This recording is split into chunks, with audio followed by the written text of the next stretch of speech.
Man, every time I'm about to go live, I do like this mental prep. It's freaking nerve-wracking for just talking to yourself early in the morning and shit. Talk to me. All right. What's up, Carl? Got if anyone is interested in the Atari, yeah, post that shit up. Hell yeah. Bored. Usually when I'm bored, I'm like, fuck it. I like to do these type of crap because I don't know, helps me trying to find my words to have a better public speaking. Sound hard to hear? Can you hear me now?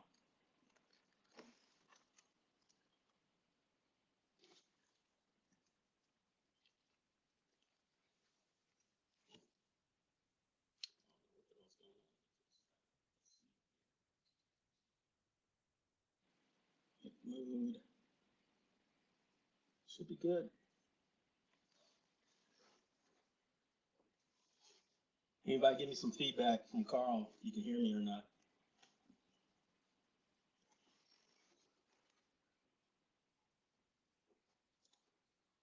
Or all you lurkers, help me out.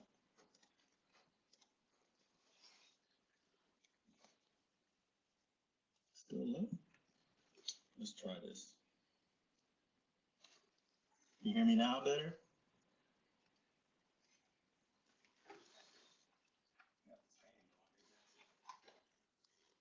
How about now?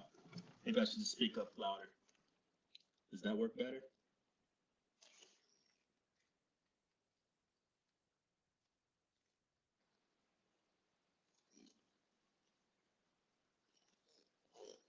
I can always restart this fucking stream and reset this shit. All right. I just had to speak louder. I probably was just muttering. Man, what a fucking week. And what a year for this crap. A lot of stuff has happened. We got what the At Games pinball, who to me is still fucking doing their bullshit, shady crowdsourcing. Hey guys, get this freaking Adams Family. This is the only time you're ever gonna see this product at this price. You'll never know when you're gonna see another one again. And then every other fucking week, a new pinball is coming out. I don't know if y'all remember, but I got, I got receipts for anyone who upgraded to the upgrade boards for the ALU 4K. You were refunded your product money back. They gave you a promissory email stating that you would receive it, the new, you'll be first in line and you will receive your new At Games 4K pinball before December 31st. Then you had the fiasco of Arlene basically calling them out, saying that they will not, Canada will not be getting the shipments, which is a North American shipment, on time, and she gave us projections. And then people said, no, well, that's not going to affect North America.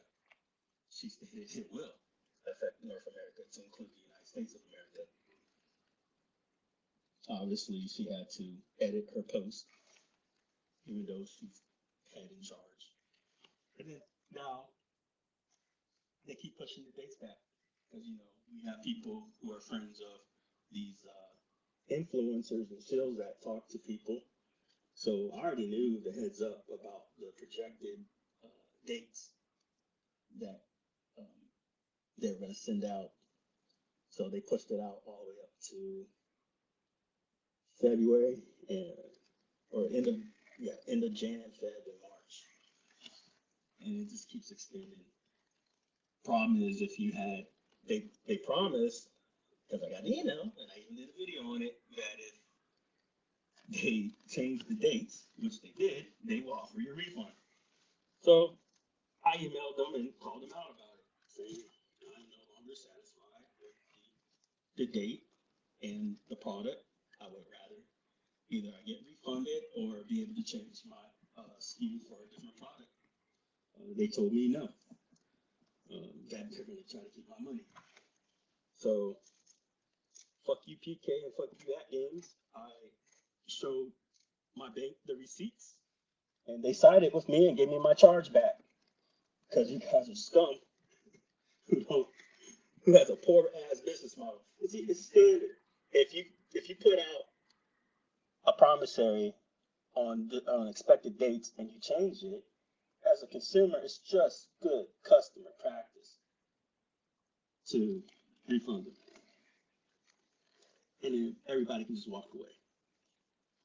But you don't get to keep somebody's money and then not deliver the product. That's not how the fucking world works.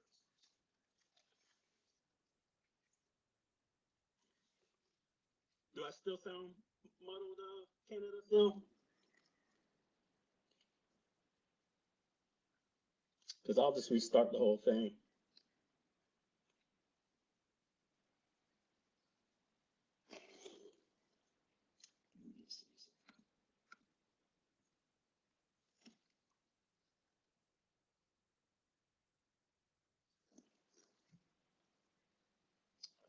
Oh, dude.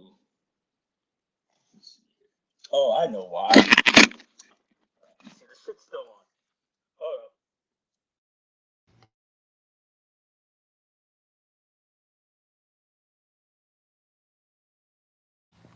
There we go.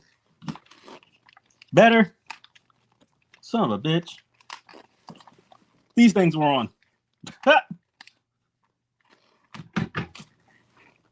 All right, let's fix this mic. There we go. Sorry about that. Man.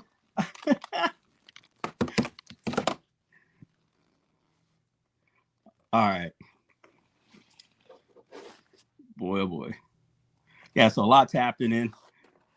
We got new players in the field. We got Unico. They get releasing their Candy Cab. And then also you have Bash Gaming, who I ended up being affiliated with.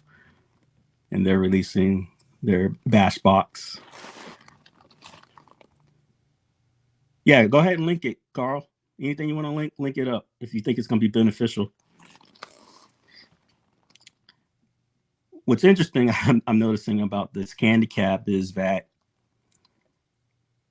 the demographics for this community is pretty much, 40-year-old plus American males who I would assume on good faith, at least 80+% have never traveled outside the country. And if they have, probably not to an Asian country. So a lot of those candy caps are not nostalgic to a lot of people. So I could see the turnoff. I happen to be able to live and have the fortunate privilege to live overseas. And it's been those candy cabs just bring back so much memories. It's just hard to explain the scenery, the ambiance of the presentation of these candy cabs and the aesthetics and the architects of the buildings. And then to have those candy cabs in these smaller venues, arcade venues. So it brings back a lot of nostalgia for me. Fortunately for me, I went ahead and invested into the poly case, so I won't be going outright and getting the candy cap right off the bat. But if it's still on sale by summertime, I'm gonna definitely be getting it.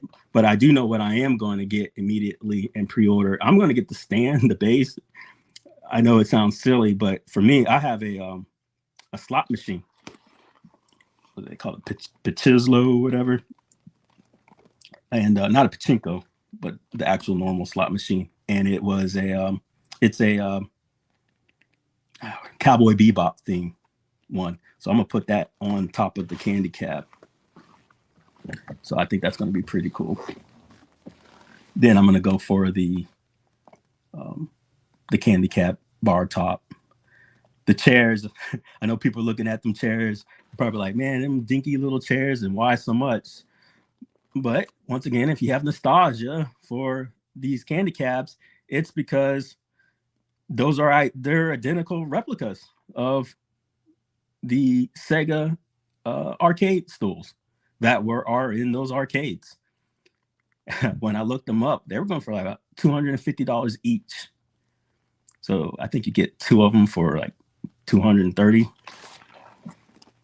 I'm sure it's made of similar or same aluminum. So yeah, it's fair price, I guess. But you don't have to get the damn chairs. And then I know Carl, he was commenting in Michael B's stream about not really liking it too much because he's worried about the height difference. I would say to that, Carl, is that before you judge, get the facts. You know, have you seen anybody who's tall sit down at one? Have you asked around? You know, how tall is 19K or Haywood or Moat that owns these things that, you know, I think like these items. Those are tall dudes. I think they sit down just fine. When I was overseas and seeing the people, there are people taller than me. I'm 5'9". So I would say, you know, they were like 5'11", 6 foot. And I didn't see an issue at all sitting down. JLS Gaming, shout out to JLS. He's been very supportive of myself, Dom, and Prince. He's been a great mentor. Everything. Oh, what's up? And speaking of the man, what is up? How you doing? What up? Oh, yeah. My bad. The little bit of a delay and everything like that. Yeah, I was hearing you. My bad. I was hearing you and what you were saying. Yeah. As far as like in Asia, right?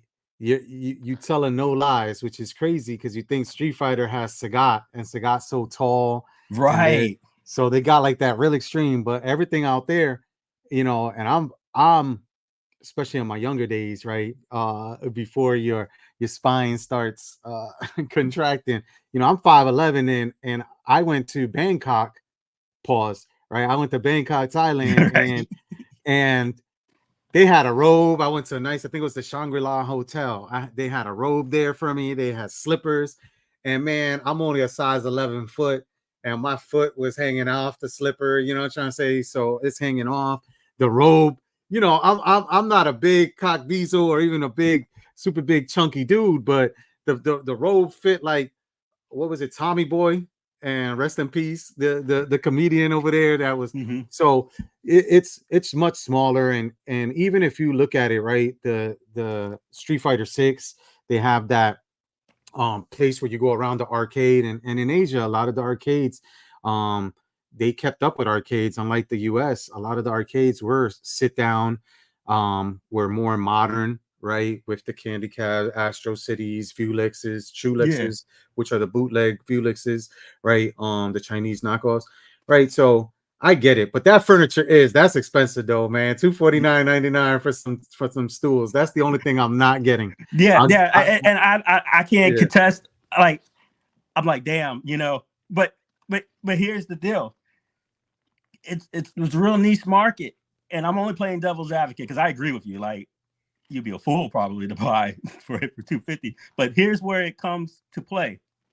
If you ever wanted a candy cab in your life, this is it. Where else do you get it? Oh, of course. You got to get a Vulex.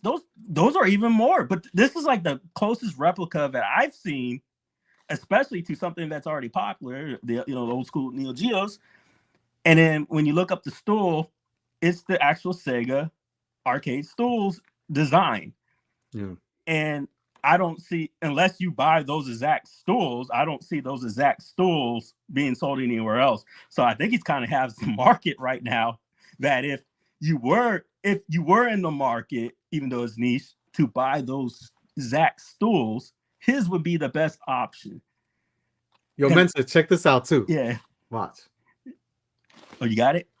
No, you see how that? Does this even happen? Because I've seen other people do it too. If you're using a Mac, right? Oh, yeah. So this is because it's a Mac. It's the Mac thing. My wife, the beautiful Liliana, she figured it out. I was doing my show the other day, and I'm like, what the heck just happened, right? You could do thumbs down. Yeah, you see all You that? can even do the double. Here we go. Oh, look at that. That's awesome right there. Raining on I somebody's think it does parade. the 2 doubles too. That's like Dave Chappelle. I'll give them titties 2 thumbs down. Two thumbs down, bitch. So I'm having too much fun with that. My bad, but you're spot on, man. So continue, man. Hey, so check this. I saw Damien make a post here. Where is he at? Now, when you go, what the? Yeah, Too much fun with that craziness, bro. What's like the one do? I don't know, some glam shit. I don't know about you, but I don't ever recall these things being in different colors. The Vulexes, right? Because I want a blue one, but I've never seen. I don't think. But have you seen an a Vulex in an City. arcade in like Japan or Korea? No, a color. Well, Vulex is, yeah, but not Astro Cities or Astro Cities or whatever like that in different colors. Because usually they change the marquees out, right? Yeah, because the Astro City is modeled after a specific brand, and but still, that's I've always cool. remembered them to be like an off-white color. Yeah, but that'd be cool, right? I mean, more options. He's right, but what I'm saying is the actual nostalgic piece of it being marketed in the arcade. I've just never seen a different color. Because customizing it, that would be cool too. Because you got people do the vinyls, right? Even on cars, right? You know, nowadays, and my wife kind of regrets it on her car. She probably would have went with just getting the plain white and then getting some vinyl added, which the vinyl would last 5 to 7 years. But see, this is a steel or aluminum or something like that. Couldn't you just get magnetic vinyls for this? Yeah, I think so. So. Damien, I would just get the normal one and then have one of those arcade sticker guys. And aftermarket, bro, the aftermarket, you know how it is with these guys, right? There's Arcade Mod Up. You know what I'm trying to say? There's so many now that do aftermarket stuff. The people that want to do the marquees and the toppers for the AT Games Legends. Customization, man. That's what everybody wants to do, is modify and customize their thing to make it their own, you know? Well, that's a good point, Carlo, because actually a lot of the places over there, you know, allowed smoking and whatnot. I mean, a cup holder or a cigarette holder would be perfect for this thing. They probably don't. They have those. Haven't people been making like the cigarette holders? I think so. Beer holders for like arcade because for the Polycade, they got a module that they're gonna have cup holders for it. Oh wow. That's so why not? Listen, like my wife sells high-end real estate around Orlando, right? That's why that's her thing. And the thing with the Orlando area is that it's a big, you know, IAPA and stuff like that. It's out here. There's a lot of amusement. So there's a big scene when it comes to home arcades, home theaters and stuff like that. And some of these guys, the custom stuff that they have in some of the houses that she shows and she's done open houses for and she's sold, it's insane, man. You talk about people putting in theater seating, people putting in projectors, people like, you know, people having all sorts of these limited edition high-end pinball machines or arcade machines. It's crazy to see. And how I think I was sharing with you the other day, there's local forums around here that put everything to shame in terms of if you want a certain cabinet or you're look like an authentic cabinet, but the ideas that these people have and the game rooms that they have, just put all these game rooms that you see on YouTube, they really put them to shame. And it's just that these guys, they got a lot of disposable income, man. They've grown up. They're like us when we were young. They've grown up and hit the lotto or whatever they do, right? You know what I'm trying to say? They're really good at pimping or selling drugs or whatever like that. And they just got a lot of disposable income and really hook things up. I'm talking about, I saw one guy's home theater. It's all done up like Star Wars, like life-size replicas of like stormtroopers, Darth Vader. It's insane. This stuff is insane. So you name it, they have it. And at IAPA, I was supposed to go this year at IAPA, and I shared with you guys the pictures.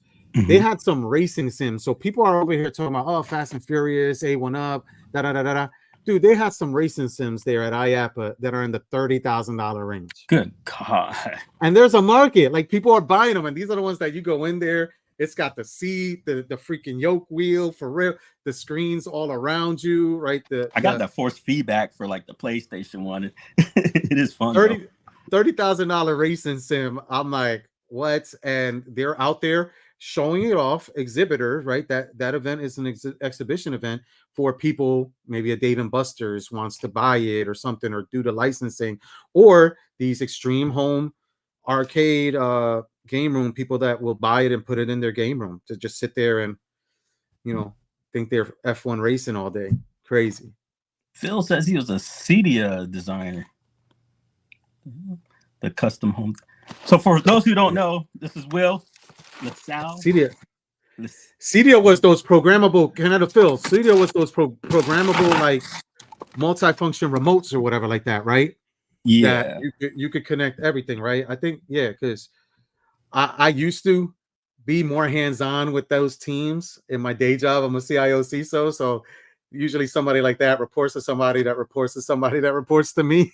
But I used to be more hands-on with a lot of AV in casinos and stuff like that. So my guys usually would tinker with all that stuff and show it off to me. That's what's up. For people who don't know, this is Will from JLS Gaming and his lovely wife Lily. And then I was on their show. Oh, you got that's the box you won. Nice. The box.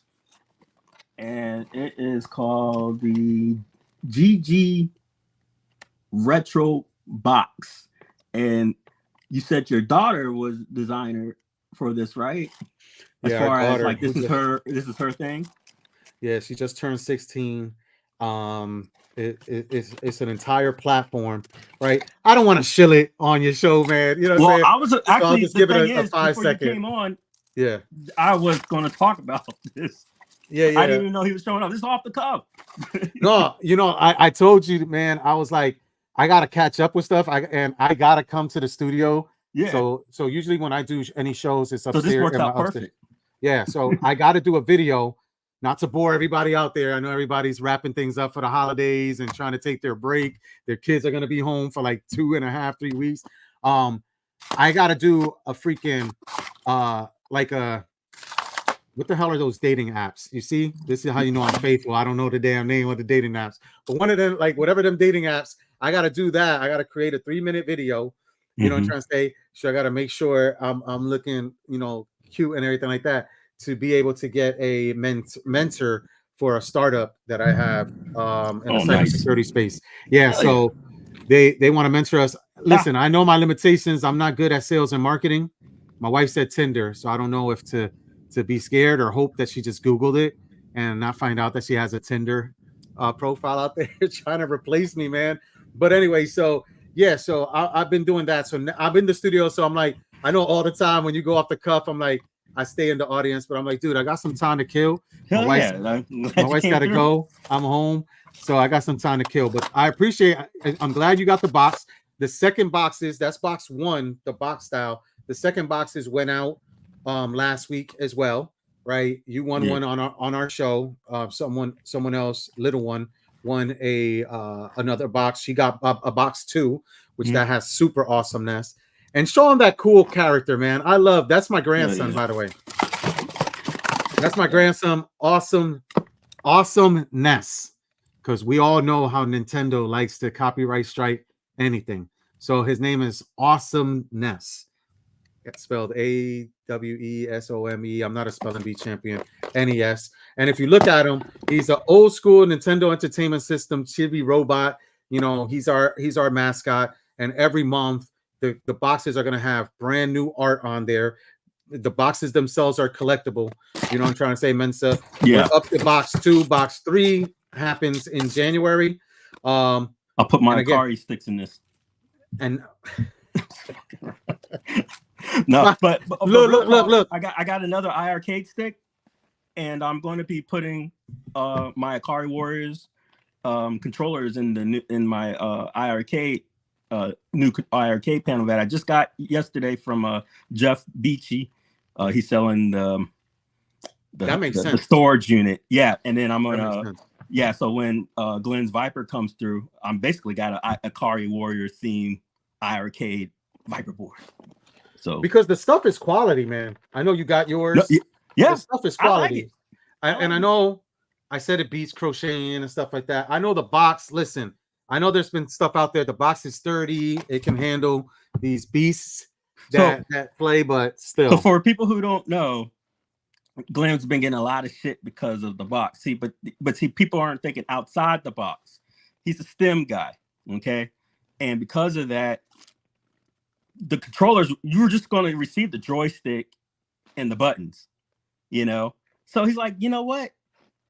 I got an idea, and it was a genius idea. Why not repurpose the box? So it's recyclable. It is, yeah. So it's up to you if you want to use it. I think for me, which I told him, I said, because that was brilliant. It's a STEM move. I love STEM. I advocate for it. I got my own. It's when people went around and they were shilling so hard, they were like, "Hey, it's just as good as wood." And I'm like, "No, stop." No. Like, I love the product, but don't be stupid. Don't take us for fools. But here, real quick. So I won Contra 3, probably one of my favorite Super Nintendo games of all time. I got Super Chase HQ. You went on mute. I got hooked up with the manuals. Yeah, the Manny's, crispy Manny's, man. And then I keep going in and out. Hold on. Yeah, it was showing some video, man. Right. Got this Profish. Got my CD. Then I got I think Mike of all trades was asking how much is the box. I think both are around the same price, but a GG Retro box is $64.99 a month shipped, right? That includes the shipping. But if you use code, and if my wife is still in here, I know she's leaving, she can put the code in there. I think it's GG Welcome 15. You get 15% off your first box. And then the way the GG Retro box works is with the platform. Sir. So you can track your collection. So you don't even have to subscribe to the box. You can sign up for GG Retro box, track your collection. We're making updates. Now that my daughter will be home for like 19 days, she's going to do a lot of updates to the platform.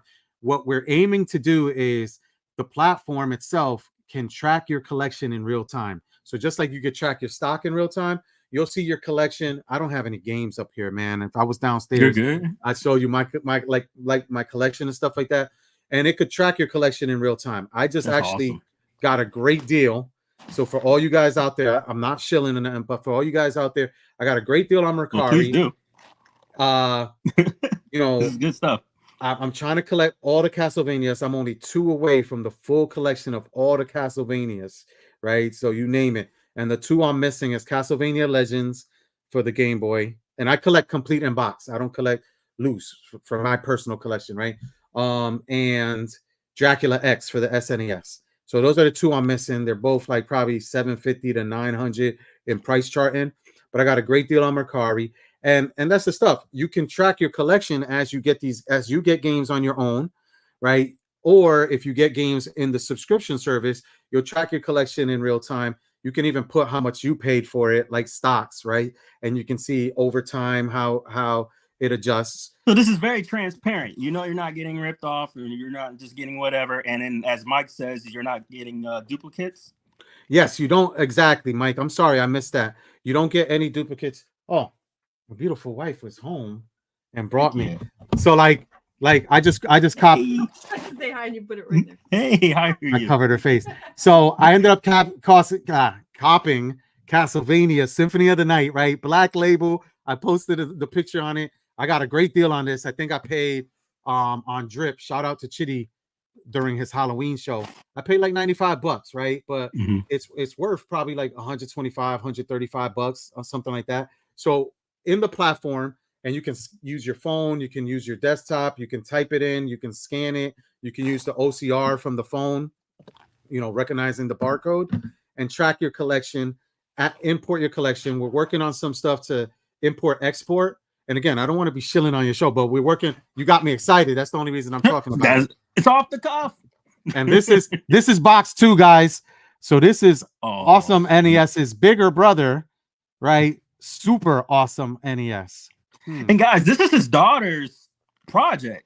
Like, what you're doing for your family and teaching them, I mean, this is good stuff, man. People don't, a lot of people don't do this or, show equity or, you're building an empire. I love it, man. I love It's every moment. STEM, like you were saying. That's why Yeah. we love the project. A lot of Glenn's stuff, the little mini arcade. Mhm. Usually what I used to do, but now that my kids are getting older, man, they want to spend time with. They're both teenagers now. My two older ones with my wife, right, 16 and 14. So when they were younger, though, every time Christmas break, I do a STEM project with them, right? 1 year it was hacking a Wii, using and I think you were hacking a Wii recently, right, with your kids, right? Or you're about to start. So we were using that software, whatever it was called, the bomb exploit, and we're working on it together with the SD card and then whatever the CIOS is, and we're doing these projects together. I'm trying to say, to sit there and hack a Wii and all that stuff. And then once we're done, they go in there and they can play it, playing the Mario Galaxies and all that stuff. Another year we did a RetroPie. Shout out to Woofanos, our very first content period with JLS Gaming was a RetroPie Raspberry Pi tutorial with a Woofanos image. And he was kind enough, right? We probably had like 10 subscribers. He was kind enough to we shouted him out, we gave him props, and he went in there and commented on it. And so we're real cool with Woofanos now, man. Every time we see him on Glenn's stream or somebody else's stream, it's all love between us. But that's what I like to do with up and coming creators, right? Is give them, an audience, give them props and stuff like that. Because I remember when we were up and coming. Yes. And I keep receipts, man, just like you, man. So I keep receipts, right? A lot of up and coming, we're up and coming and we're reaching out to people that didn't show us love, man. You know what I'm saying? I'll mention the people that did show love, that are big channels that I'm like, wow, right? Mad Little Pixel, awesome. You know what I'm trying to say? Angry Video Game Nerd, awesome person. He was so awesome to my wife and my kids and everything like that at events. You know what I'm trying to say? Those are some of the bigger channels that really, a lot of the ones remain nameless, right? Radical Reggie is awesome as well, right? A lot of them will remain nameless, but there's people that I reached out to that we've since passed up in subs that are like, oh, or they want an appearance fee, you know what I'm trying to say? And it's like, dude, I could go on your Patreon, and I've done this, guys. I've done this, and people are hypocritical with their Patreons, man, where, oh, for $50 a month, I'll give you a shout out on every video. I'll do this, you know what I'm saying? For $100 a month, I'll give you a reach around. And they don't do it. And I've paid on people, big channels. I've paid the top tier Patreons, and I get effed over, right? And then after like 1 or 2 months, I'm like, all right, well, you ain't shouting us out. You ain't putting us in the credits. You ain't doing this exclusive VIP chats with just you. I'm like, so I'll cancel it. You know what I'm trying to say? But, that's just messed up, man. I got a lot every month in Patreons. I got a lot. And what they say, Mensa, is, and it's the strategy with, like, let's say our startup as well. Subscription services, it's something that people usually subscribe, right? Think about Planet Fitness and their business model. Their business model was to make it as cheap as possible, because their aim is to get people to sub, and they know that people might show up January and then give up, but then turn around and feel guilty of canceling their subscription, even though they know they're never going back to the gym. Right. That's crazy. That's yeah. It's weird because people, the outside, like people like me, I don't think about stuff like that. But it's interesting that they can play off of the mentality of people, and it works.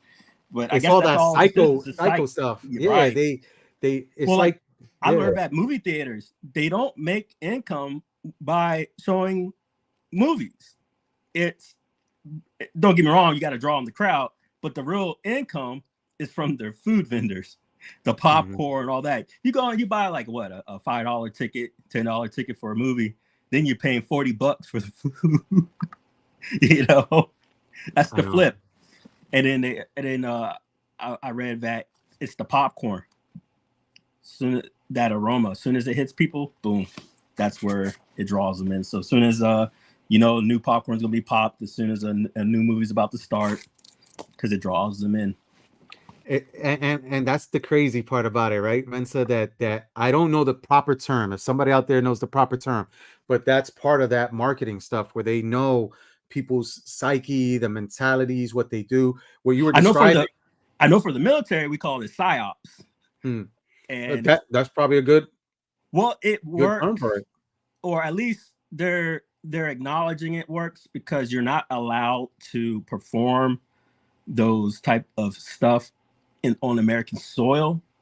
Um, and I remember back in the day, somebody got in trouble because they were pitching to McCain, and they realized that it was the psyops, and they were trying to pitch to the Congress, and it was the military side, so they got in trouble for that. But or I did stuff. Long story short, you would be disqualified if you were hypnotized. So for me, that's telling me that the United States government, the Department of Defense, is acknowledging that there's probably something up with hypnotism. Not saying that all the bull crap you see on TV is real, that you could be considered compromised and you would be actually disqualified from the program if you acknowledge you were hypnotized before. So it's interesting. Mo said, yeah, that it elicits memories of nostalgia and good memories, the popcorn thing. So it's like with Liliana, Yes. right? They say she sells houses, right? So baking cookies, right? But Yes. now they got the damn, like, they got spray for everything, right? They got fart spray. Now they got like cookie spray, so you could just spray it Wow. where it smells like cookies. You know what I'm trying to say? Don't get it confused with your fart spray, though. Right. You won't be able to sell houses if the house smells like that. But it's crazy that Moat said that, because that is true. There's certain smells that you might smell it and you're like, it takes you back to like a period in time. Like for me, fresh baked Puerto Rican bread, like, dude, I can't find it anywhere except when like I'm in Puerto Rico in a panaderia or something like that.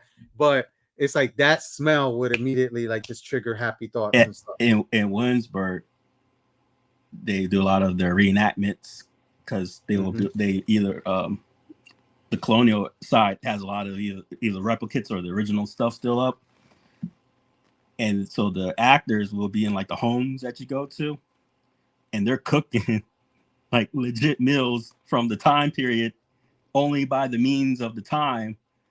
And man, that food, but it's crazy because you feel like you're being time warped, back to that era. And I'm like, man, I wish I could eat some of this food, but because it's actual legit cooking on like the old stuff, is not edible, even though they're cooking a mean ass meal.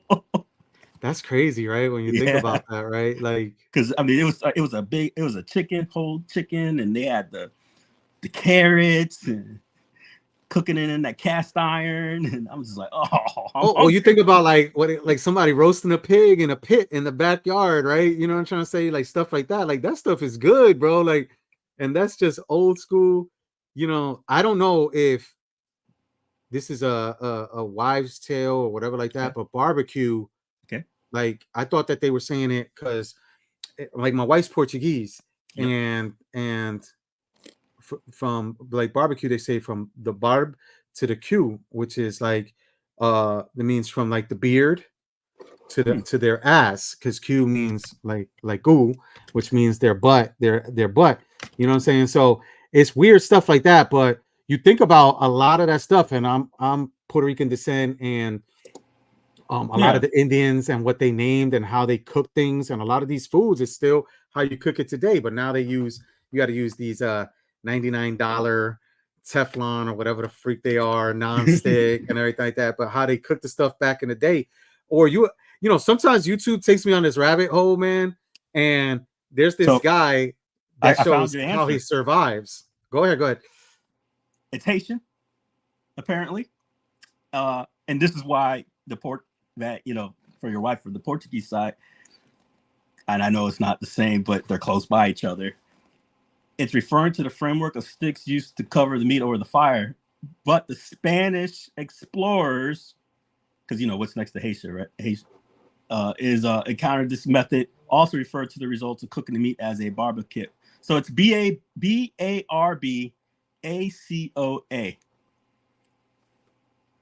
And that's the original.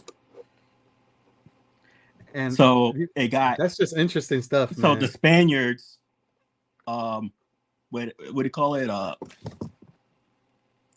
Damn, I don't know. Like basically acknowledge the dialect? word. Yeah. And it's been used since, but it's originally Haitian. And those guys, the stuff they used to do to cook food, it's amazing. And again, it was edible. Now we don't know, right? Because the average lifespan way back then was you were elderly if you were in your 40s, man. You know what I'm trying to say? Mm-hmm. So if you were elderly back then in your 40s, man, like the life expectancy wasn't. Maybe a lot of it had to do with eating those foods the way they're cooked, But that's just amazing to me. I saw something the other day too, the rabbit hole at YouTube, because I just leave content playing in the background. I didn't know that igloos, right? And somebody putting a fire in an igloo can keep it where within the igloo it's at a constant 60 degrees, even though it's negative 40 outside. Yeah, science is crazy. I was like, how did they figure this stuff out, right? But I'm like, dude, that's really freaking cool to think about, Like, wow. And it gets to, it's interesting now that a lot of these what we call delicacies are normalized, but then it was because people who were hard up on times had to do something to keep the meals from spoiling, or they couldn't afford the meals that they had, from making something out of jerky or your fish paste stuff. That started, basically because people were poor and all they could get is the bad rotted, fish. But now, fish paste goes in almost everything Filipino, and without it, the food don't taste right. It's interesting. Or lobster. Lobster was prison people food. Yeah. I love me some lobster, man. It was plantation food. I think it's great, man. I tear me up a lobster roll from But now look, something that went from plantation food that you would only give to the poor folks is now almost like off the market for people if you don't go and farm it yourself or fish it yourself. It's interesting how that flips. It's so expensive unless you catch it on a deal, you know what I'm saying? And my wife makes she cooks great or whatever like that, but being busy and everything like that, we gotta eat out a lot. So I like Cousins Maine lobster. You got one anywhere around you? Never heard of it actually, so I'm gonna say no. No, so I first had them in Atlanta when I used to go to Atlanta at least 2-3 times a year for some conferences. So right by the Lenox Mall, they actually have one attached to the Lenox. Is it Lenox Mall? Anybody out there in Atlanta, my apologies, but it's by the Buckhead, and I think it's called Lenox Mall. And anyway, they got a Cousins there, and I had it because I seen them on Shark Tank, right? And I had it, and I was like, oh my gosh, but it's expensive as hell. It's like, dude, I think it's like $20-something, $26, $27 for a lobster roll. Like that's it. Like you want a soda with that, another $3. So and it's like, what is it? It's like, and then they have food trucks. So it's food truck food too, right? So they'll have food trucks and they have the locations on YouTube. I mean, on Facebook where they're at. So sometimes I'll go and it's like, bro, you go there and I pick up a lobster roll. My wife might get the lobster brisk or whatever like that. Yo, it's $100 and something to get food from a food truck, man. That's crazy. For lobster. Now these food trucks are starting to become elite. Like, like Gordon Ramsay level stuff where like, they got lines. And if you don't get there on time, forget it. Versus, I grew up in the hood. You get some Chinese food. I used to get my go-to, you know what I'm saying? And anybody out there right now that knows, my go-to was 4 chicken wings and rice, man. 4, right? Because I grew up in the hood. So we said 4 chicken wings and rice. Yeah. And but you get that for like $3, $4. And again, I'm not trying to date myself with the age. You probably still go into the hood and get 4 chicken wings and rice at a Chinese restaurant for $5, $6. Well, $27 for a lobster roll. There was one that closed down in Portsmouth area, and it was sad because they were the last of their kind. And what I mean by this, I'm gonna get to it, is that there's no other person that knows the recipe. And so the original York place that formulated the yacht from like its history and carried on through all the family, closed several years ago. And people don't know, yacht is basically like your noodles and your meat, but it's people from Louisiana will argue over it, but you know, VA created it first, so haha. But yeah, it's an Asian meal. But what they did was, you go to a lot of these Asian restaurants, that are in these, you know, next to the food market and whatnot, and you're eating the American style Asian food. You know, you go to Japan, you go to Korea, you're gonna taste your favorite, you know, food, and it's not gonna taste nothing like it does, because the community at the time, the African American community and the Asian community, they would, you know, they're selling to the blacks. So you got a lot of sweet tooth, so they would put some sugar or whatnot. So a lot of the food is sweeter. Now, you know, they may add ketchup, shit you're not gonna have. You know, in China, you ain't gonna take some Heinz ketchup and, you know, so Yak is formatted for our palate.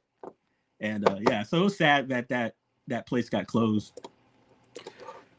I see Mo posted that, and bro, that's what we try to be about, right? Because again, like when I first started JLS Gaming, it was a family thing. We started it right at the beginning of the pandemic when everybody's quarantined and stuff, and we wanted to do it as a family thing. And you know, the kids, that's why there's some content out there that the wife did, Liliana, right, who's a gamer and everything like that, but there's content that our kids did, and you figure they were 2.5, 3 years younger than they are now. So some Animal Crossing content, some Minecraft stuff and everything. But yeah, it was, I reached out to people on some humble, you know, because I come up, even in my professional career, right, each one teach one. You know what I'm trying to say? And a lot of those concepts around not just each one teach one, but a lot of those concepts of send the elevator back down, Mensa. You know what I'm saying? Like when you reach. So I do a lot of mentorships, and I have mentors, right? But like I told you, I got to fill out this thing, and I got to get a mentor to help me with sales and marketing to get stronger, right? That's my weak point in terms of my startup and my business. So I'd like to make that a strength. So somebody where that's their strength, they're going to sit there and sit with me and help me over the next 6 months to make it from a weakness and turn it into a strength. A long time ago, you know, from a public speaking, and I know we spoke about this, I knew it was a weakness of mine because I grew up in the streets and everything like that, and my ebonics was very heavy, and I knew I wanted to end up being into corporate America and being a public speaker. So my wife helped me with a lot of stuff back then, but I participated in Toastmasters, right, and really learned how to slow down my speech, right? Because I'm a fast talker from New York, New Jersey. Sometimes I dip back into it. And but when I reach out to certain people, it's like, dude, I'm not trying to be your competition, bro. You know what I'm trying to say? Like, you got 50,000 subs, you got 150,000 subs. I'm trying to, inspire me. I even offered one guy, again, remain nameless, because he's like, oh no, I don't do that stuff, because he thought it would help, it would make him be considered like a shill, right? So and I was like, dude, I'm not saying I'm going to pay you to promote my channel and shill my channel. I'm saying I'm going to pay you to coach me and teach me how. So it accelerates. You compensated him for the mentorship. Exactly. It's not hard. I'm like, okay. I'm like, dude, what are you? But I think that do it all the time. Yeah, that mentality. I got my mentor, Frank Wander, who was at the time CIO of Guardian Life Insurance, a Fortune 10 company, right? Mm-hmm. And I provided value to him. I met him. I bought him a drink and everything like that years ago. You know, bought him a couple drinks, right? Sat there, chopped it up with him for about an hour. At the end, I asked him to be my mentor, and I offered to pay him for this time, because time is money, guys. Yes. Right. And a lot of people don't realize that. And sometimes I sit there and I might come up to something and come up to somebody and jokingly say, I'm your mentor now, right? Like Captain Phillips, I'm the captain now. I'm your mentor now. But it's because I see something in people and I want to help people. And I see something where I feel like, dude, with the right kind of guidance and everything like that, this guy's a superstar. right? And the ability for me, right? I'm a leader. I'm a CIO, CTO, CISO in my companies and serial entrepreneur. The ability for me to identify people smarter than me, to have them tell me what to do, is what makes me successful. And a lot of people don't understand that. So now I sound like a Tony Robbins on your show. It's off the cuff for real. But it's like that's so when I'm reaching out to people, like, dude. And then here's the irony too, Mensa. Is some of these guys and a lot of people in home arcade, and it's not just home arcade space. I talk to a lot of content creators in home arcade, retro, you know, I'm trying to say entertainment space, you know, news, a lot of people that some you guys may know, some guys you may not know, in total different genres under the video game subset. A lot of them work in IT. And it's like, I'm your favorite CIO's favorite CIO, right? Like I'm globally recognized as a top social CIO in the world. I'm top 100. Like, you know, I'm very good friends with a lot of senior executives in IT and cybersecurity. And it's just like, so they'll tell me, oh yeah, I'm help desk for this company over here, but I got a successful YouTube channel with like 25,000 subs. And I'm like, dude, I can help you in your day job. You can help me and my wife and kids in what we're trying to build. And so we can accelerate our learning around YouTubing and platform and all that good stuff. And they don't see that. They don't see the forest for the trees, right? They think and I'm like, okay, you know, and that's where my mentality is, dude, you know, help people. Don't do this gatekeeping stuff. There's people out there. Don't put yourself on a pedestal, man. Like I said, I know people with millions of subs that are off YouTube, right? That they sit there and go, YouTube, I'm off that. You know what I'm trying to say? I've moved on to bigger and better things. You know what I'm trying to say? I know people like with play buttons galore and everything like that. I know people with play buttons that are on my payroll in one of my companies. You know what I'm trying to say? That their full-time job is working for me in one of my companies, right?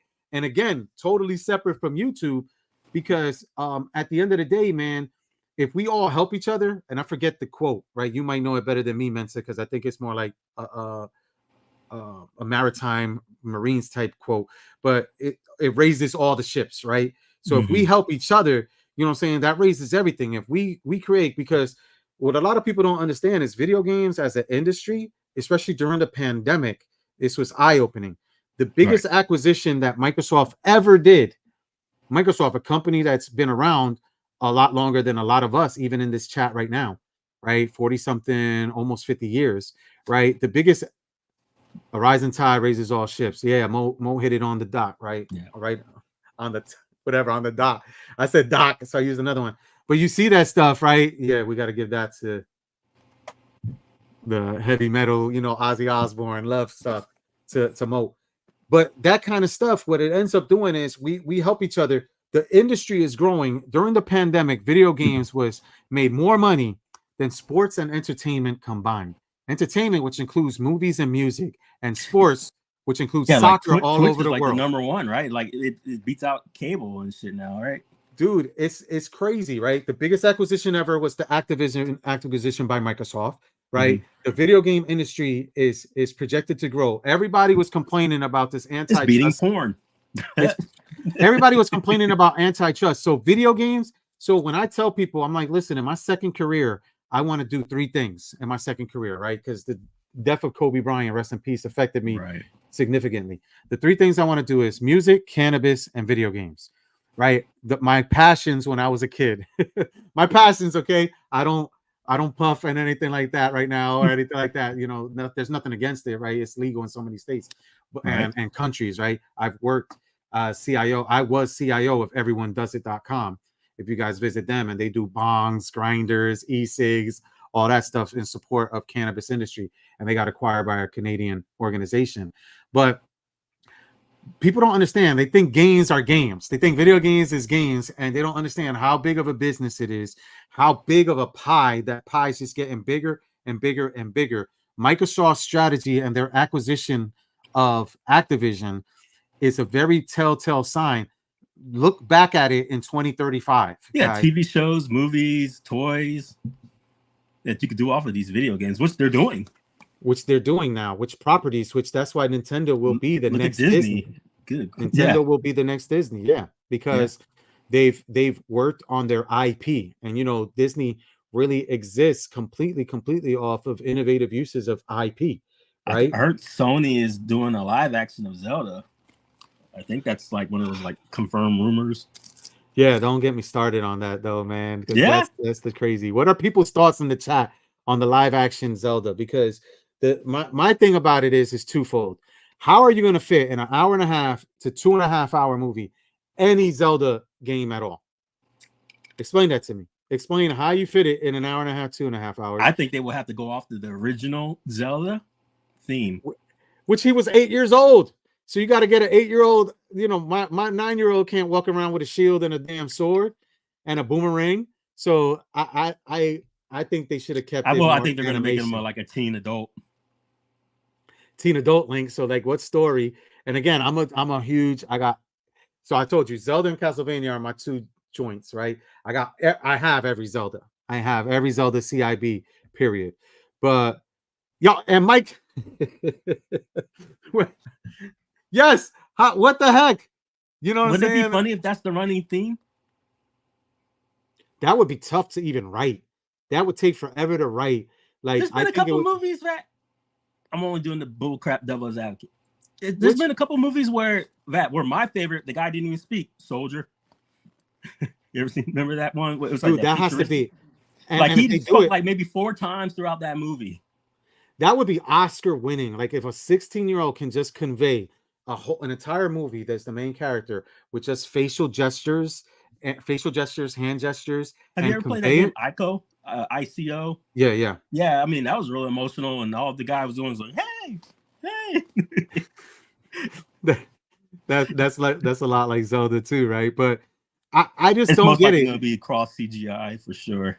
And then people talking about, oh, you could get Timothy Chalamet, or you could get MGK. It's like, dude, what the freak? Like, you know what I'm scared of? Who they're gonna pull?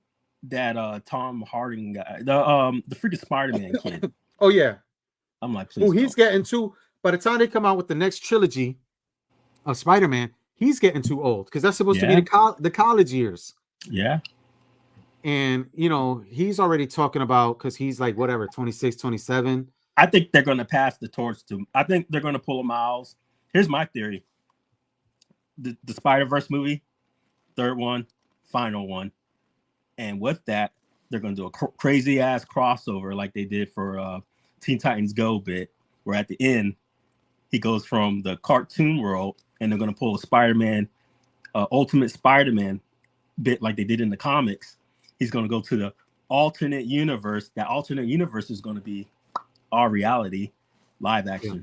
And they're going to cross him over from cartoon to live action, where he went from the Ultimate Spider-Verse to the now, because in the Secret Wars, I believe Miles ends up joining that in the other versions, and then now he's considered canon. So I think they're going to do that. I think they're going to go from cartoon to live action, but they're going to feed over the cartoon variant into the live action. I seriously think they're going to pull it off. You brought it up. Because one thing about it. They kind of confirmed it though. Sorry if you ain't seen the movie. Spoilers, so turn it off now, because it's been a while. They kind of already acknowledged this, because this Miles exists in the MCU. We know this because the Prowler, what's the guy's name? The actor, Glover. I forgot. Glover. Glover, the Childish Gambino guy. Yep.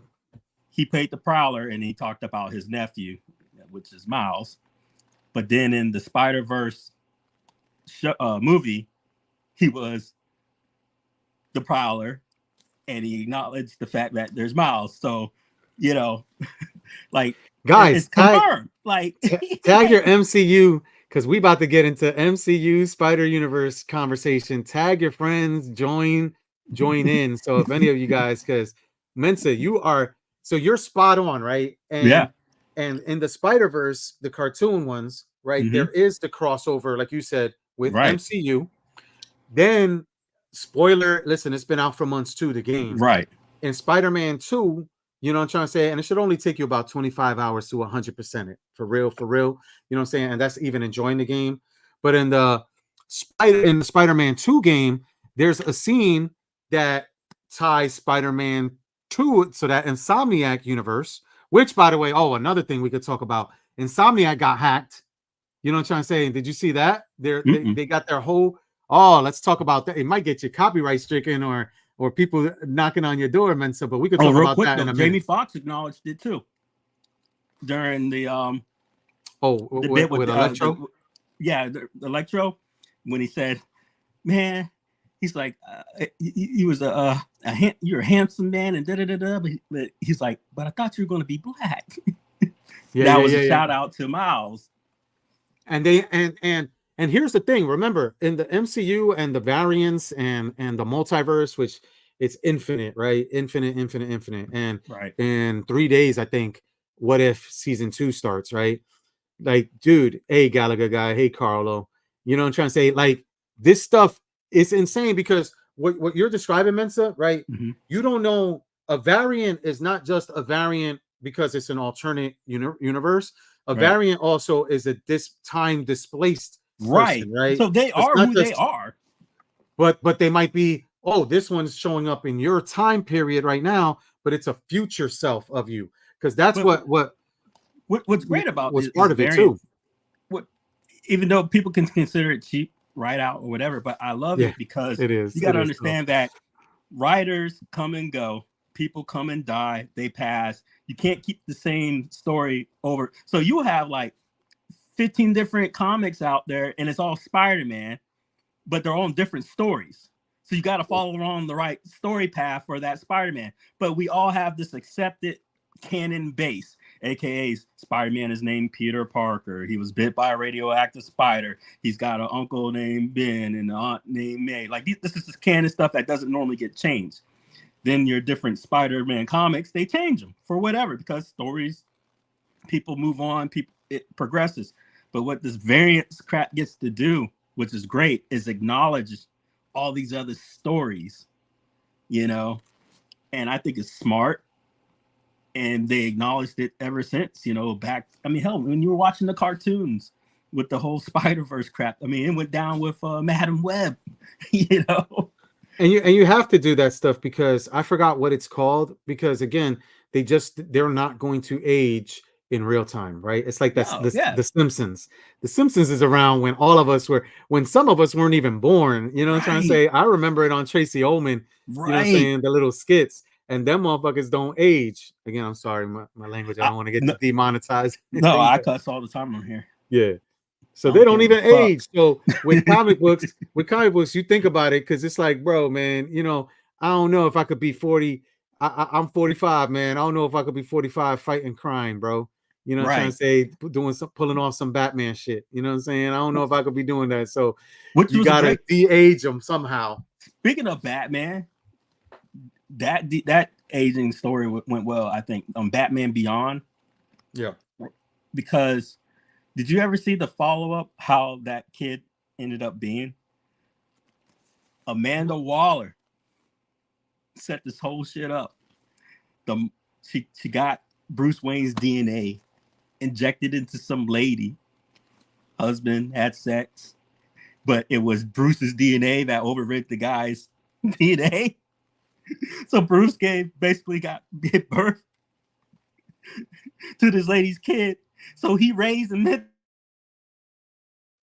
project, because when Batman passes, someone needed to take the helm. It was all orchestrated by the U.S. government. Dude, that's crazy. Deep shit, right? I'm like, yo, and that's why I'm actually a DC guy more than I am a Marvel guy, because I thought DC handled the story maturity better than Marvel. I get it, Marvel, Spider-Man, but for me, man, the writing of the DC comics is just like, well, I mean, look at their animation. It kills. We might see in our lifetime DC for real end up, DC and Marvel end up merging. We might see that for real, because I like talking about things from a business perspective, right? All the time. They do crossovers in the past. It worked out. No, but I mean like fully like Disney buying DC, because remember, DC DC is owned by Warner now, right? And Warner's Yeah. owned by Discovery, and they've been doing crazy stuff like shelving that Batgirl movie. You know, See, they that's got messed this. up because I it was pretty much 90% done. All they had to do was take it to production, and even Homeboy, the original Batman dude, was in it, and he gave it praise. I don't see the reason why they shelved it other than at Tax the write-off. time. They just did a Well, tax write-off. Like this is I business well, I stuff say that why, they don't. but I know why. Yeah, they don't shelved care. it because the leadership changed, and the Yeah. leadership wasn't going because there was a lot of climate during that time, the presidents and stuff like that. So they're like, nah, we got to nix this because we know that people are going to just hate on it just to hate on it. So it's not going to make that money, you know. Because Disney, even Disney themselves is this the former CEO came back and took over, right? And Yeah. he's trying to the rumor is that his whole goal when he came back is to position Disney to be sold, right? And Disney's stock has been, which is crazy, it's been at an all-time low. It's had some prop-ups and everything like that. It's been at an all-time low. I'm not a conspiracy theorist, but you got to think about certain things, right? People want to buy low. You know, I'm trying to say you want to buy something when it's low and take advantage of it, right? So there's talks, and remember, one of the biggest before he died. Oh, How the hell did that happen? I don't know. One of the biggest things that when the biggest single stockholder, but when he passed away was Steve Jobs, who's the founder of Apple, Pixar, and everything like that. So one of the biggest stockholders still is his widow, right? Lorraine Powell Jobs, I believe her name is. And long story short, what they're saying is positioning Apple, which remember, Apple's got enough cash on hand to buy a lot of these companies cash. Like, think about that, right? Like you just dig in your pocket or your couch change. And because I've always been talking about on our show, and my theory is, but it's the challenge of the West, right? And Japan and their love-hate relationship with the West, right? I've always said Apple should buy, and the synergies to me, Apple should buy Sony. Apple should buy Sony. Sony, if they look to sell themselves, if Apple wants to get into video games again, so going back, I think Sony's dying. Personally. Because the thing that saved Sony really over the past was the Spider-Verse movie. Like to me, Call of Duty. Apparently, they said because there was the court case going on between Sony and X, and a lot came out. And if it wasn't for the Call of Duty, the people buying not the people game, buying it but on the in-game stuff. What do they call it? But the in-game items kept in-app purchases afloat.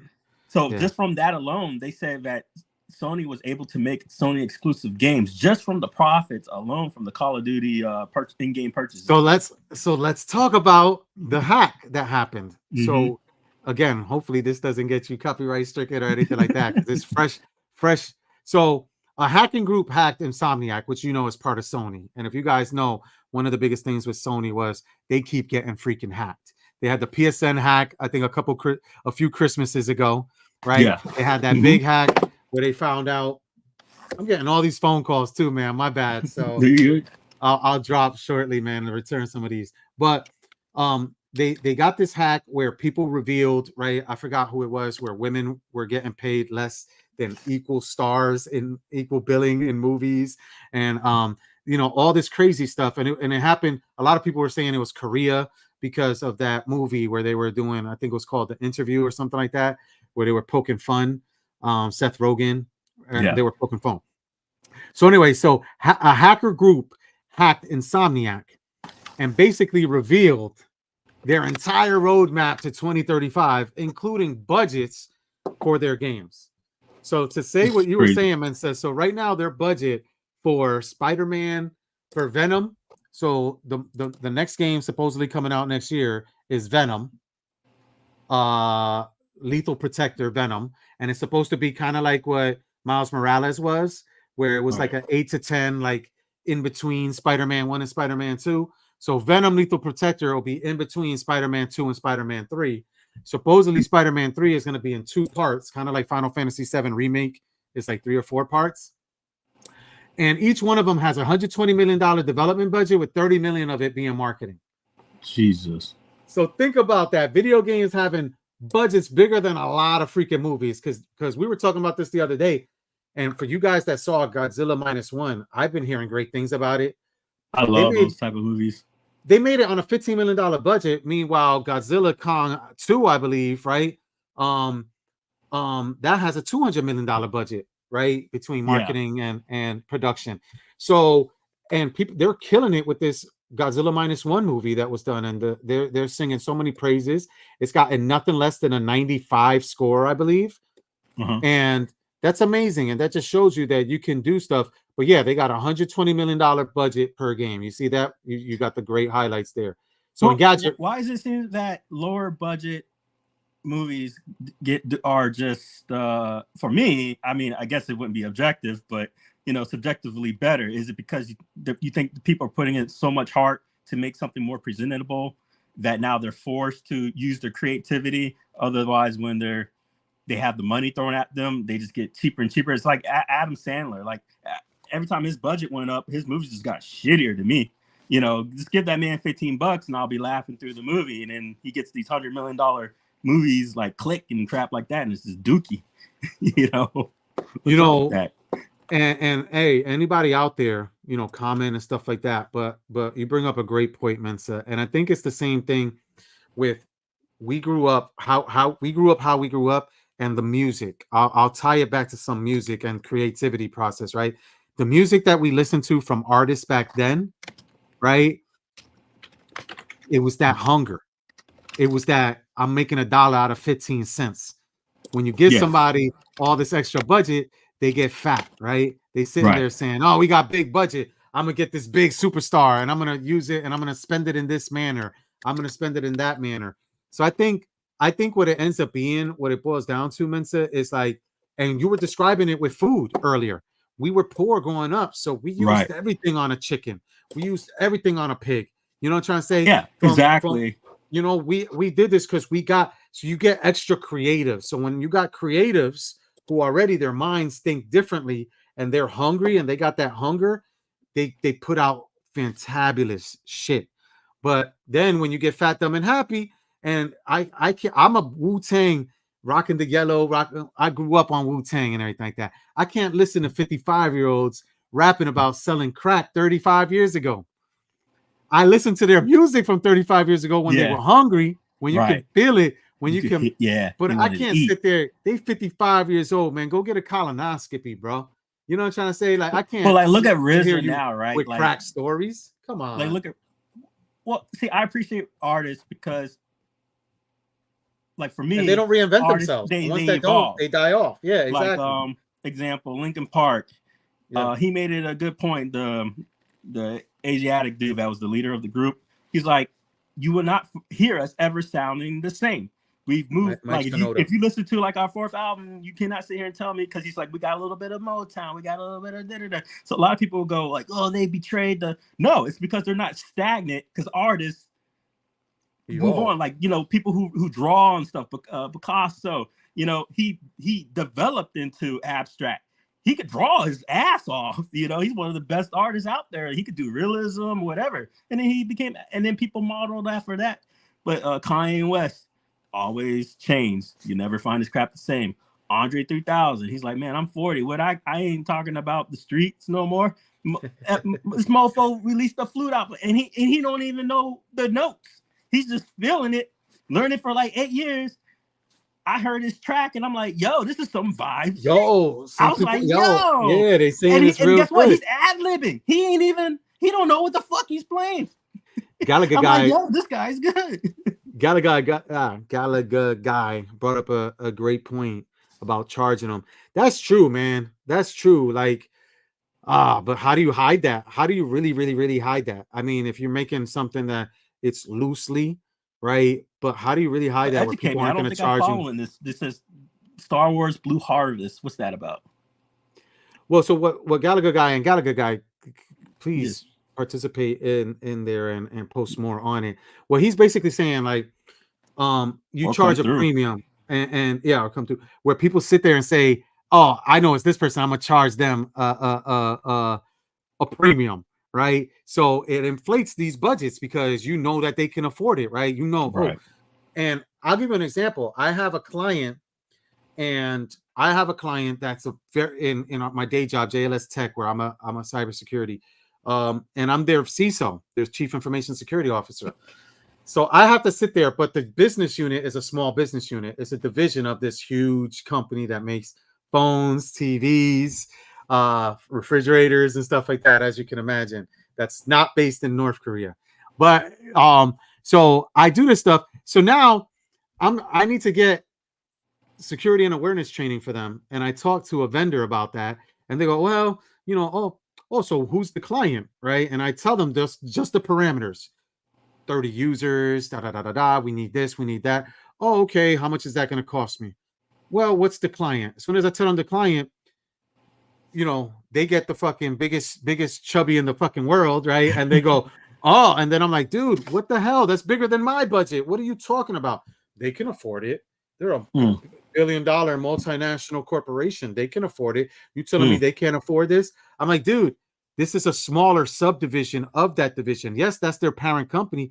Yes, they can afford it, but why are you going to F them over? Because they can afford it. So I think that's what Gallagher guy is trying to say, right? That some people sit there and say, oh, Coke price done went up because we know you got deep ass pockets. We're not giving you the freaking Which is funny discount. because when it comes to that practice, if I actually recall, it's illegal on a lot of stuff, because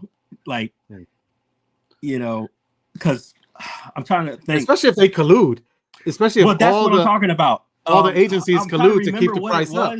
The item, the cat got my tongue, but I saw it on the news, and for like years, it was something, maybe like medicine or something like that. But the companies were actually colluding and raising the prices.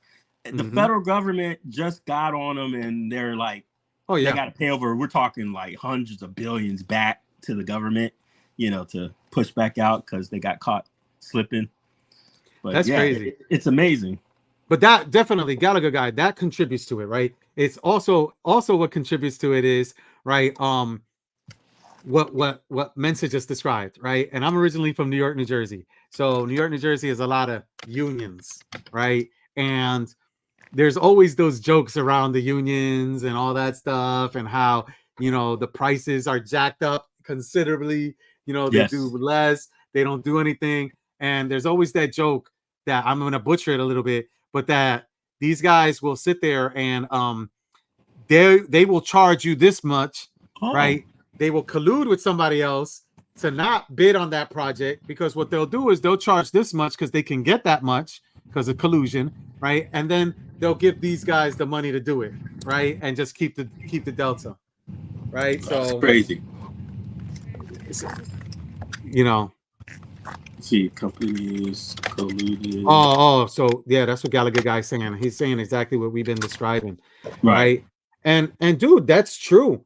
You know how many houses around here, how many businesses where it's not in that person's name, right? It's in a trust. It's in some weird trust name, like what you were describing as Blue Harvest, and stuff like that. And you'll see that all over like New York, man. If you've ever visited New York or you've worked in New York, because they're always filming something, and they'll have like the little thing up that says what the project name is, and the project name is something totally different, right? I forgot what Avengers, what their project names was for like Endgame and Infinity War. Yeah, but they've always got like those project names, so you can't tell, and but I like what you were talking about too before with Miles Morales and MCU, man. So I think it's gonna. That's my bit. Have you ever heard of? There's this cheap movie, and it's considered one of like Uganda's like first action movie, and it was just, I don't really seen those the African made films because they only can work with what they got. But it's more. It's like a Bollywood scene. Yeah, like the Bollywood. Yeah. They finally embrace the cheesiness of their movies, and some of them are like, "Yo, this is." Some of them are good though. I'm like, some of them are good. You're looking at it, and you're like, "Oh, the action!" And then they up the production and stuff like that. But there was a movie that when I was, and they be killing it with the dancing, bro. So 8 years ago, dance Bollywood. While I was in the service and whatnot, right? There was a movie called "Who Killed Captain Alex," and I'm like, but the thing is, it's like okay, but it was super cheap. But the theme of the movie, it's like, you know, it's one of those ones where if you like accept it, you know, for what it is, you know, we'll just roll with it. But the movie was all right. Like I didn't have any problems with it, you know. But it was super cheesy. We're talking like 2D cardboard. I love that stuff. Like, I love that stuff, dude. That to me is our childhood, though. Like a lot of these classic movies that were unsuccessful. Think about Half Baked. Half Baked was a flop, but Half Baked is classic, bro. Oh yeah, and Half Baked. Your a lot of your black exploitation films. I grew up, you know, watching late 70s, early 80s horror. Yeah. It's all campy. And I watched a lot of the Bond era stuff, so it was cool to see the Whatnot. And then one of the greatest movies for me, even though it's campy, was Last Dragon.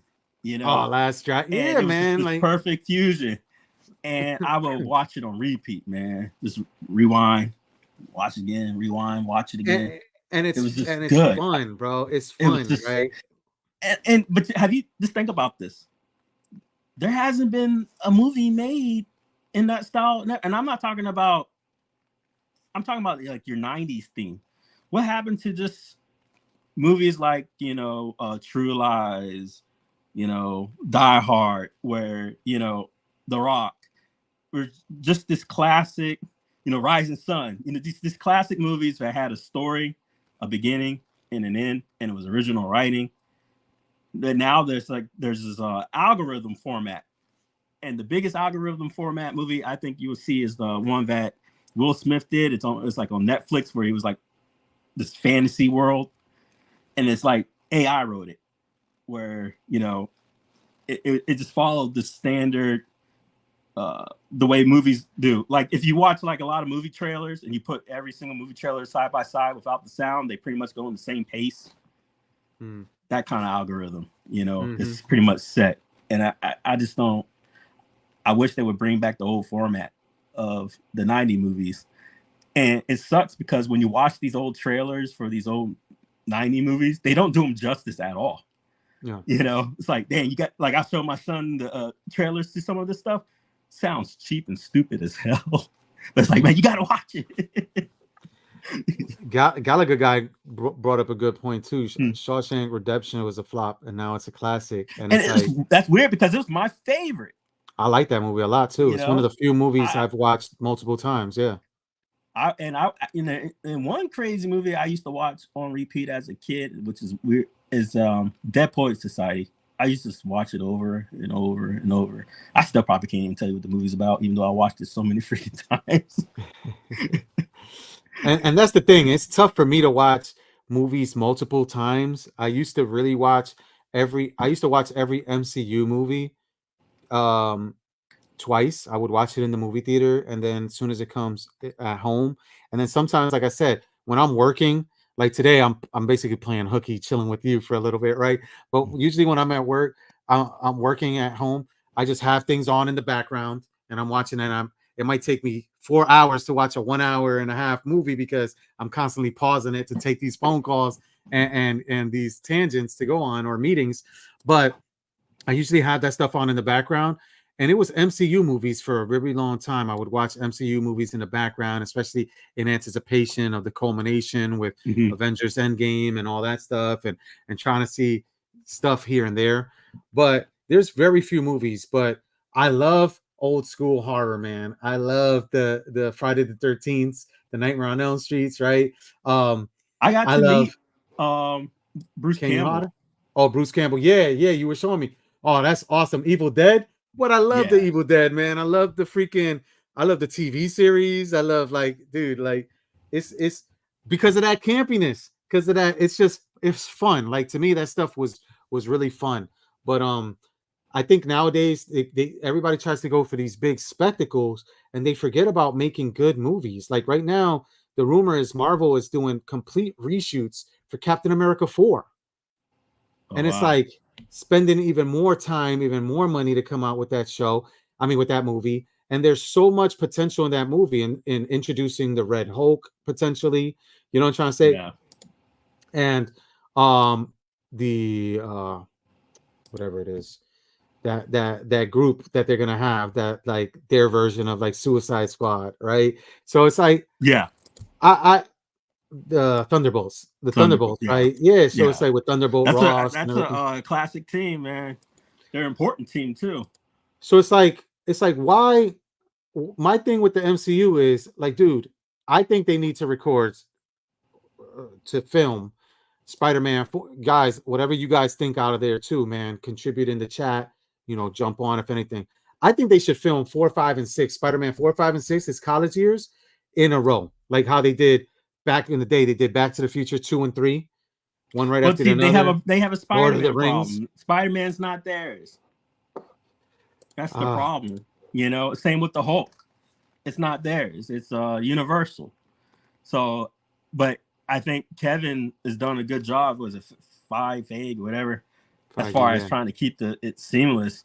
But Incredible Hulk. It looks like they got the rights back. They've done some shady stuff too. It looks like they may have gotten the right back because if they can't do but they're leading up to a World Hulk. Yes, it looks like they're leading up to a World Hulk. That'll be a solo movie. And here's one big thing. This just came out a couple days ago. They got Mark Ruffalo, who, if you know, Mark Ruffalo and Tom Holland are the two big. They leak everything out. They got loose lips like a motherfucker, bro. I used to think that was a joke, but apparently it's real. Like, it's real. Like, they are horrible. Like them dudes. So Mark Ruffalo was just recently asked about what you just asked about, and he specifically said, so this is how stupid the guy is in terms of like, dude, just keep a secret. Just say no comment, like Tom Garfield, like Andrew Garfield. I'm sorry, not Tom Garfield. Yeah. Andrew Garfield kept doing when they're saying, "Oh, are you in Spider-Man No Way Home? Are you Spider-Man No Way Home?" It's like, no, what are you talking about? As a matter of fact, in some he would be like F Spider-Man, and then all of a sudden you're in the theater. Oh shit! What the fuck? This guy, did you portal? Boom! Here comes Andrew Garfield. Like stuff. What? So to keep it, and then all of a sudden. Now they got him in the trailers. Now he's doing press where, oh, you came back. Are you the Venomverse one? Are you this? So, this is the kind of stuff where now they're telling Mark Ruffalo where he's saying, I can't comment on that. That's like the biggest telltale sign where you can't comment on it. Yeah. You could just say no, right? Yeah. No, saying you can't comment on it. They told you to shut the hell up. For me, no comment means there's an answer, and obviously I'm not going to talk about it. But here's how things happen behind the scenes, and I'm over here in Orlando. So here's how things happen behind the scenes. So, and this usually happens in business. This is the business kind of stuff. This is where some companies, like, people don't understand. Microsoft makes more money on Google Android than Google does, because Google makes their money on ads, but Google got sued for a lot of patents. And they have to pay for every installation of Android because of patent violations for Java. So Oracle, which got, Oracle owns that, and Microsoft patents that Microsoft patents have. So even though Android is supposed to be free and cheap and open source and everything like that, these companies make money off of it. So when Disney bought Fox, Disney bought Fox, and they bought everything that comes with Fox, Hulu and everything like that. What else came with Fox? The news part. Except for the news part, yeah. So that stayed with Murdoch. The guy ended up going onto the Disney board. That Murdoch guy. Yeah, so when they bought it, right? What came along with it? What properties? Big properties, right? The Simpsons. Yeah. If you go to Universal Studios, what's the biggest thing? Right? A lot of that stuff came over, right? To the movie rights to X-Men. So what came over was Simpsons. So what happens is Universal, which has the rights because they did a deal back when Marvel was poor and took advantage of them, right? They did their deal with the Hulk and all those Hulk characters and properties, right? Well, now Disney, who owns Marvel, owns Fox, who owns the Simpsons. So now it's like, oh, that license that's coming up in 2025 for the Simpsons stuff in Universal Studios? Yeah, we're going to need you to, the Coke price done went up, bro. Unless, of course, you give us the Hulk back.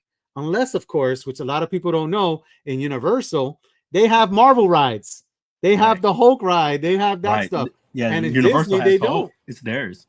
but Disney supposedly owns Marvel, right? So Disney Universal can't, I mean, Disney Orlando can't have that stuff, right? Even Right. though I know, Disney LA, I think, has Guardians of the Galaxy and stuff like that because it's different with that rights. So now they play those games where it's like, oh, I'll let you get this, but you got to give me that back, right? So now Disney, I think Disney pulled a lot of strings, and they're talking about a lot of strings being able to be pulled. Going back to Spider-Man, and like you said, Spider-Man is not owned because Sony has to make a Spider-Man movie all the time, and that's why they're making a lot of these crap movies like Craven and stuff like that. But the rights revert back to Marvel for free if Sony's ever sold.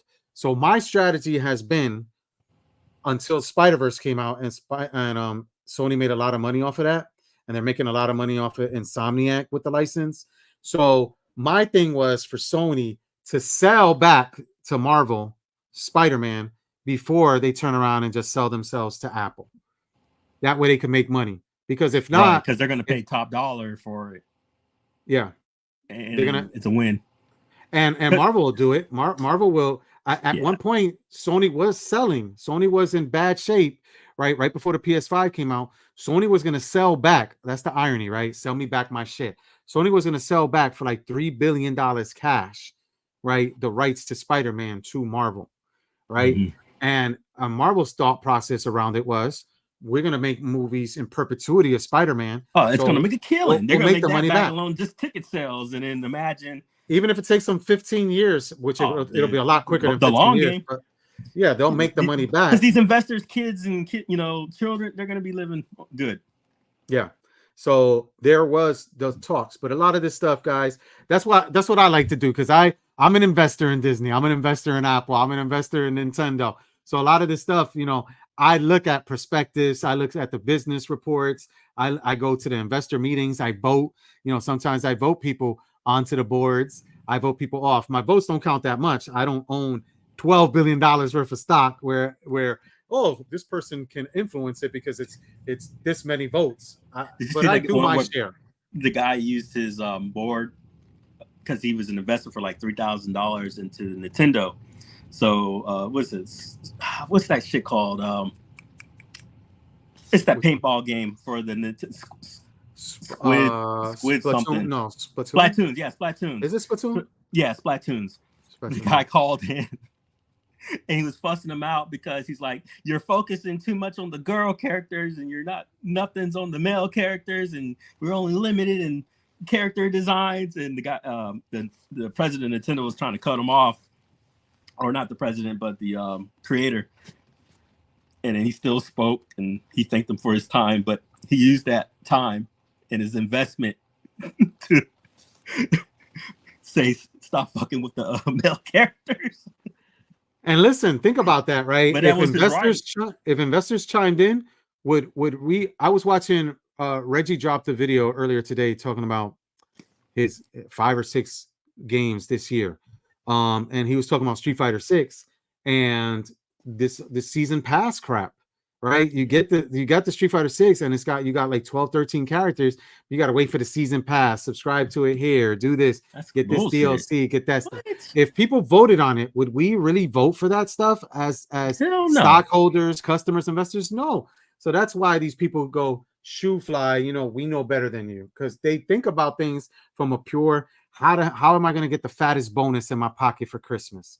And it's a shame because, and I'm going to go off on a little tangent here back into business thing. I see a lot of things where people are tasteless. There's people getting laid off right now before Christmas, right? Yeah. Hasbro, it was Hasbro. Hasbro just did a bunch of layoffs because they already know they're selling 15% less toys and games than they did last year. So they laid off a bunch of people before freaking Christmas, man. You know what I'm trying to say? It's bullshit. So, but the CEO is still going to get a fat ass bonus. Like, come on, man. Why is the CEO getting a fat ass bonus? Because he's holding on to stockholder value. So the stockholders are, my stock is going up. Oh, I'm going to get a dividend because they laid off 1,200 employees. And it's like, it's crazy to me, but this is the thought process that these businesses use as they're sitting there, because it's businesses, man. It's not about the games. to them. It's about making money. That's why EA got into a lot of trouble, especially with the Disney and Star Wars licenses, talking about, Galaxy Guy was mentioning it when they did the whole loot box craze. Right.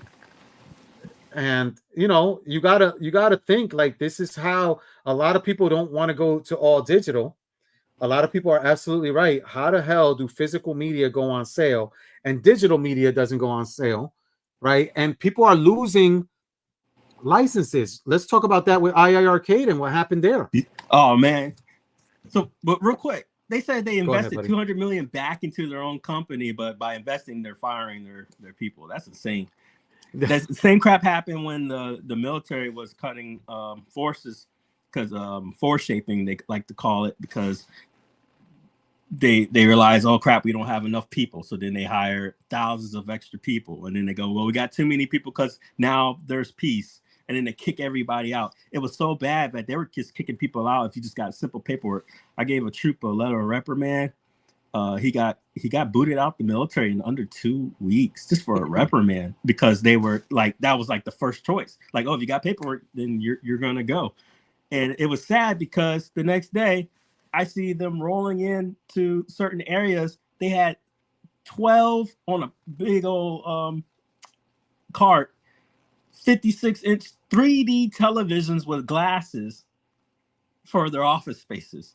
And I'm like, dude, each television is like a year's salary. Like, it was crazy. Yeah. But what you're describing is exactly. It was crazy. Earlier this year or last year, Microsoft announced that they were doing layoffs, Right. and because they overhired people during the pandemic, right? So they announced all these layoffs, and then it's like the same day they did another press release of how they're investing like $20 billion into OpenAI ChatGPT. So it's like, what in the world? Like, you didn't overhire. A lot of people were working from home. A lot of people were buying Microsoft Teams. They were buying virtual desktops.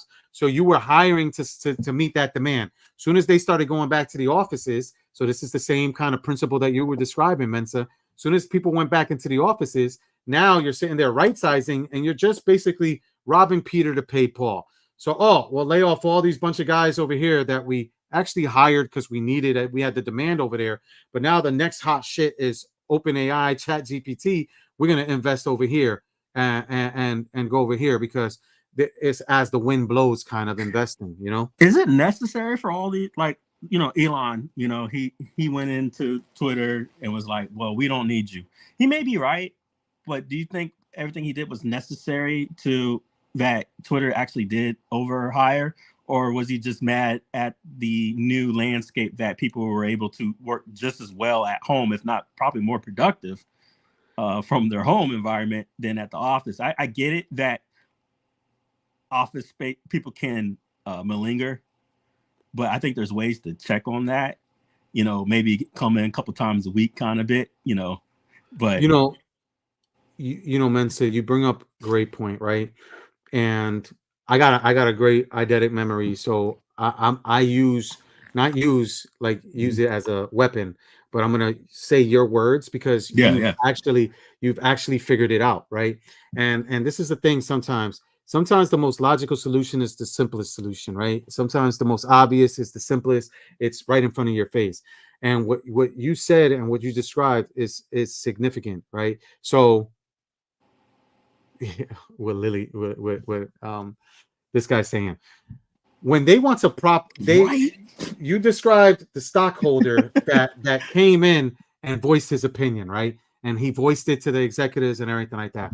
So Elon, he's got investors, he's got stockholders that he reports to and everything like that. So when he spins a tail, why did he do it? Because he wants to retain stockholder value. He wants to make sure that their stock props up, that the market responds to it. It's not because it's the right thing to do. It's not because they overhired. Because what Lily said, there's people that make it a point to take 2 or 3 shits a day in the office on the clock or go outside and smoke. Yeah, smoke man. Breaks. Like, yo, what the biggest fuck, waste of time. Now, if I was being Elon, the number one thing I'm gonna cut out at the job is smoke breaks. Because people be leaving like 45 minutes to the hour with those things, like Dude. every 15 minutes. Like, nah, man.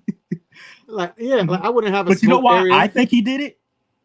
I think he did it because he realized, because he talked the shit and they forced him. Remember they sued his ass to force him to buy Twitter.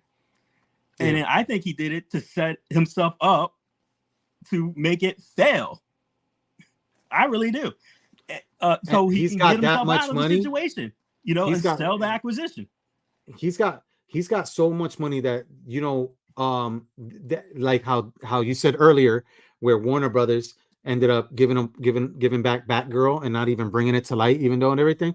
He's got so much money that he can write off X like nothing. Yeah. You know, so he can just write it off, man. So you're right. His strategy is, remember, this motherfucker's trying to put, pardon my language, he's trying to put internet on Mars, man. You know what I'm trying to say? And he's trying to send motherfuckers to Mars, bro. I think he's Martian. I mean, he's got for real. a Cadillac going to Mars or whatever. You seen that shit? He shot a fucking car into space, man. This guy, yo, he's Like, got, shout out to He Dominic. just put garbage into space and they allowed it? The fuck? Shout out to Dom, man, out there, you know what I'm saying? On, you know, but Yeah, Dom launching satellites and shit. launching stuff. Yeah, he's up. He might have been part of the team launching that caddy into space, bro. That's who we got on Bash, man. Like, we got amazing people, amazing developers. We got satellite launchers and shit. Speaking on the topic of literal rocket scientists, man. Right. We got literal rocket scientists on the squad, bro.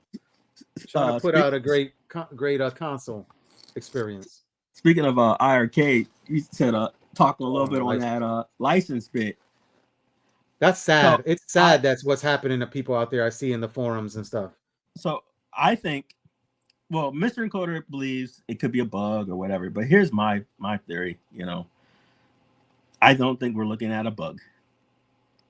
This was a mandatory always on device. See, people didn't realize that your Wi-Fi never got turned off if you ever. Yeah, it sounds like a time bomb to me. It was a time bomb. Like. Yeah, and because and here's why this is blatant. It happened with the Dragon Ball, or excuse, I keep saying Dragon Ball, the Double Dragon fiasco, when the original Double Dragon's license went. Common sense, people. It's going to happen to Dragon's Lair next and other IPs he got. It may not happen to necessarily Bash Bowling or these indie ones, but those big titles he got, the Sega games, the Taito games, they're going to go, guys. Granted, no one cares probably as much now, but a lot of them do, because a lot of these people's premise was, I'm not going to get the MIA board because I'm a purist and I'm not going to put nothing wrong on it, even though the MIA board was offered not necessarily to sideload. The very first thing is to back the stuff up. It was offered to back up your fucking back system. It up. So even if you don't want to put one bootleg game on it, yep, that's $30 to do a backup, $30 or $40 to do a backup. Everybody from the heartache, and people still couldn't do it. And what killed me was, shout out to Mystery Encoder, right? The team. It was 30 freaking bucks, and I've seen people have the audacity to get upset with this guy over $30. Like, why now? And I can't afford it. And I'm thinking, and then he put out a free. He put out a free tool for the Go Cabs, right? He just put out like a free tool that helps people. Yeah, with the it was. You don't even have to have the thing at all. You just go on the web, and I don't know about if you can. People really gonna spit on shit on that team for doing God's work. It's to help the IRK community. Yeah, that's messed up. It's just weird. But so, if for people who don't know, in the forum, there's this guy who lost basically all his licenses to all his games. So he's trying to play these games, and he says you don't have any license. And I believe it's going to happen to all you guys that didn't back it up. It's going to be a time bomb. My theory, because if it's not always on, it has to be within the code, or within whatever license that it doesn't renew, right? Because that's the whole point on the this DRM stuff. Like that's why Xbox got so much kickback back in the day with the whole the disc issue. But what people weren't realizing was Xbox was trying to set you up so you could share play, or like say I own Street Fighter, I could let you borrow it and then it'll give you the DRM rights, but it'll take it from me. So it was literally like me handing you the disc, but it required online, and which most stuff is. But see, people keep going, well, I have the disc, you know, I'm good to go. Well, that's not true anymore. See, you guys got bamboozled because a lot of the times the disc don't even really hold. The disc doesn't hold all the information. It's just there for like a mini pre-install, and right, that's it. It's just so it can spin up, check the fact that you have it, but it's still all being downloaded on the internet. Like Mystery Encoder has said that numerous times. I forgot on whose show. Okay. I don't know if it was, but he's mentioned exactly what you said. That he doesn't. That everybody that keeps talking about this physical thing, physical. There's no physical thing anymore. 90% of the time, it's just the license to check. The license. And so you're better he's actually off he's actually hacked the discs to see that it's just a fucking license. And you're better off without the disc now, because all it's doing is burning up the system and spinning for what? You don't need all that. Oh, Gallagher guy said something there. He says it's basically the key to the download. It basically is. It's well known. It's just people just don't think about it. No. And then when they shut down the servers, they shut down support. You know, I remember, I think it was Kingdom Hearts 3. This one guy fell off the back of a truck. He was selling copies like a whole month early. I think it was Kingdom Hearts 3 or Final Fantasy 7, or it might have happened to both. And the whole thing about it is even if you bought it and you were playing it, you're playing it early, the ending wasn't even ready yet. The ending was a day one download. So people got to a point where it's like, I don't even got a freaking ending. And then it was like the patch when you bought it on day one or downloaded it on day one when it came out had the freaking ending. I don't know who would be able to beat it on day one, but that's what people are crazy, man. I don't know how either, but it happens. Because you didn't hear about it, Carl, because you're not in the social groups. But here, I turned my game on and click, and when clicking on my games, it says no license. What happened? This was just a screenshot that I took from someone else's, and yeah, so that's the picture. Right now, Mr. Encoder and everybody's trying to chime in and help this guy out, but it sounds like he's pretty much screwed. So good luck. What's up, brother? Hey, Steven. I hate that. You saw what Carl said? No, what's that? He said, "I want to get rid of my art. It has too much Jong stink on it." Damn. Tell us how you really feel, Carl. Here we go. I'll agree to disagree on the physical. Physical is always the way. No, Tech, you misheard us, because if you heard what I said, it makes no sense. We're not talking about your Nintendo cartridges, buddy. We're talking about, example, let's use like he just said, the new Final Fantasy game or the new Cyberpunk, etc., etc. None of the stuff is on the disc, brother. There's no physical. You have to download. Not like, you know, if I put in an RPG game on my Nintendo Switch and just put it in, I can play it immediately. It may offer an update, but I can just start playing it. But that's not how these discs work anymore. The games are larger than the disc. Do you really think 80 some gigabytes is fitting on like a 10 or a 5 gig disc? No. So there's no physical, brother. And then then you have to have the disc, because all it's doing is spinning. But the thing is, check the DRM. That's it. Yeah. The thing is, they retain some value because of collector and collectability, right? People that want to have a complete collection, people that want to do this stuff, even though the game can't be played, like if they turn off the servers, but people still want to be able to collect. It's the same kind of principles. Like you buy baseball cards, right? And you collect them, or Pokemon cards, they have value to them. But in reality, to be able to play them, it's going to be tough. Devil's advocate, say the PlayStation 6 comes out tomorrow. Okay. And PlayStation 6 came out tomorrow because the PlayStation 5 is no longer on the market. And it's been out for, 12 years. And they're like, hey, guys, we are now turning off the PlayStation 5 servers. And you got this cool disc for this cool game you got. You don't have a game anymore.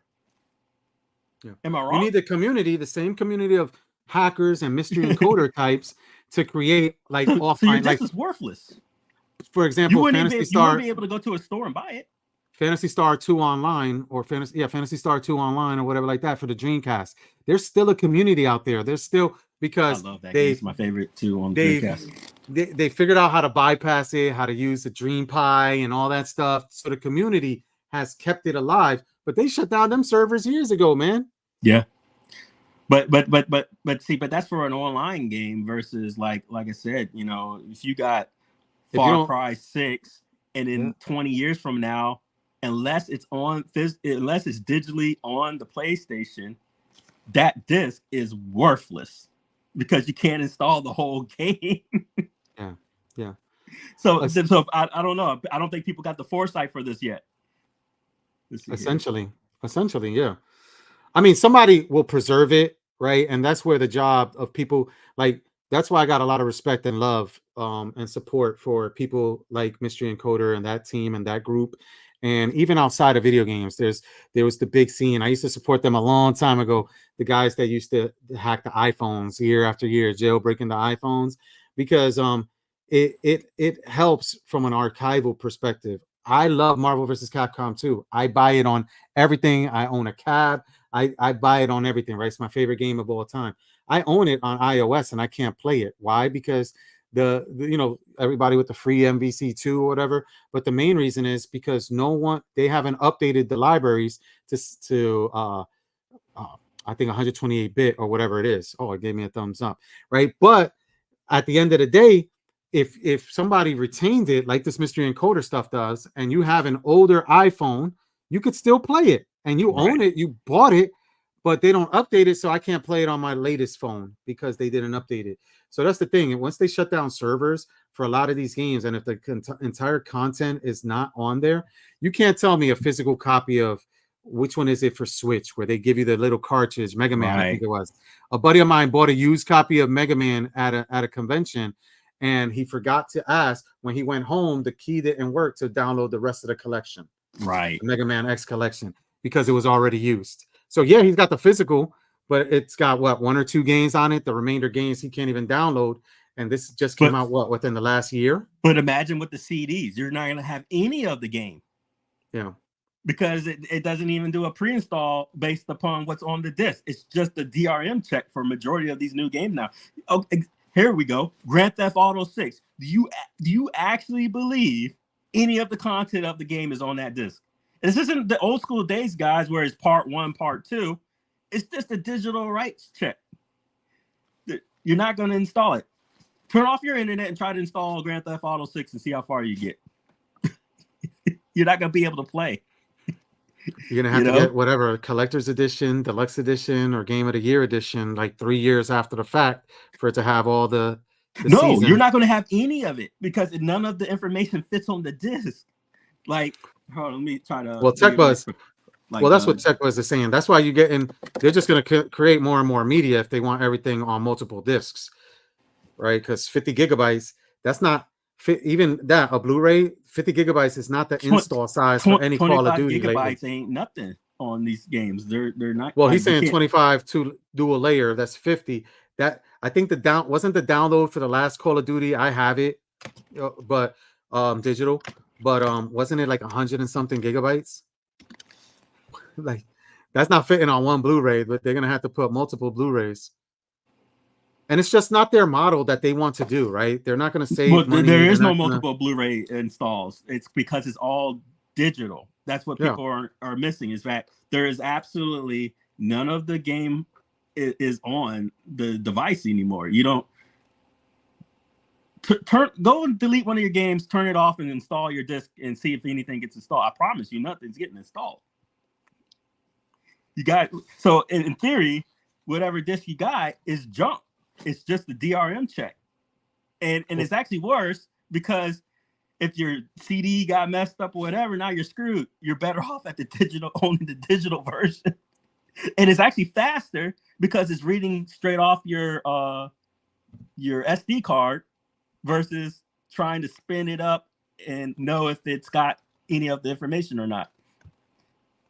That's my opinion. And listen, we're not advocating it. Listen, I would rather have physical. I would rather Physical's the collect way to physical, go. right? Like, Yeah. look, like I would rather I collect Period. physical, but it's just. But I'm this just is saying where it's they're not going. a thing anymore with Yeah. the new technology.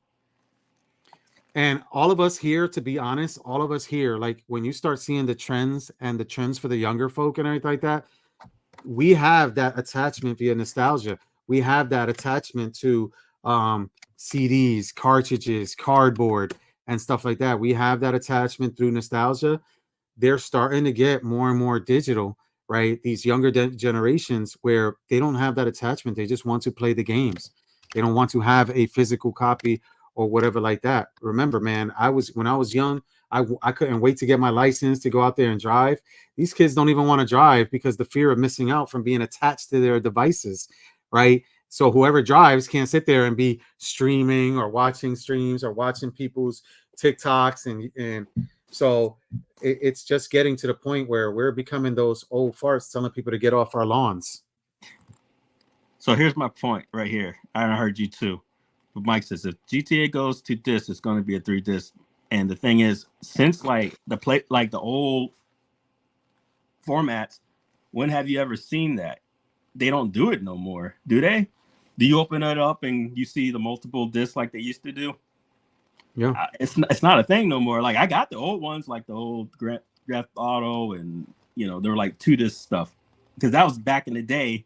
Physical media mattered. Just 4K textures. Just 4K textures wouldn't. I don't think 4K textures on any AAA title would fit on 100 gigabytes or 50 gigabytes rather. I just don't think like it would have to download it, and that's why they make all these things. He's right. Yeah, I don't think people are thinking about this because people got. And that was my debate was that back during the argument when Xbox didn't execute their argument correctly and they looked like crap, and then Sony was making fun of them like this is how we share games, and they hand the other guy. But what people are not thinking about is it really didn't matter because the base game ain't even on the disc, dude. And like I said, maybe in few cases, but not in these major AAA games. Galaga guy, that's crazy.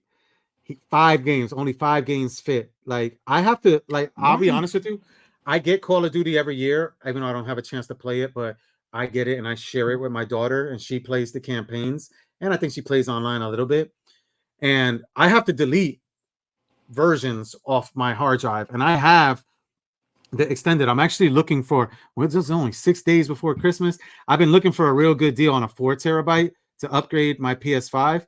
But check this out, guys. You know how you guys have been getting your year-end reviews? This is bad, but because I mostly play on Xbox.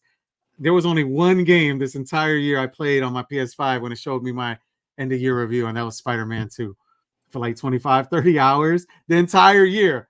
But I have so many games on my hard drive because of the installs or the downloads and everything like that.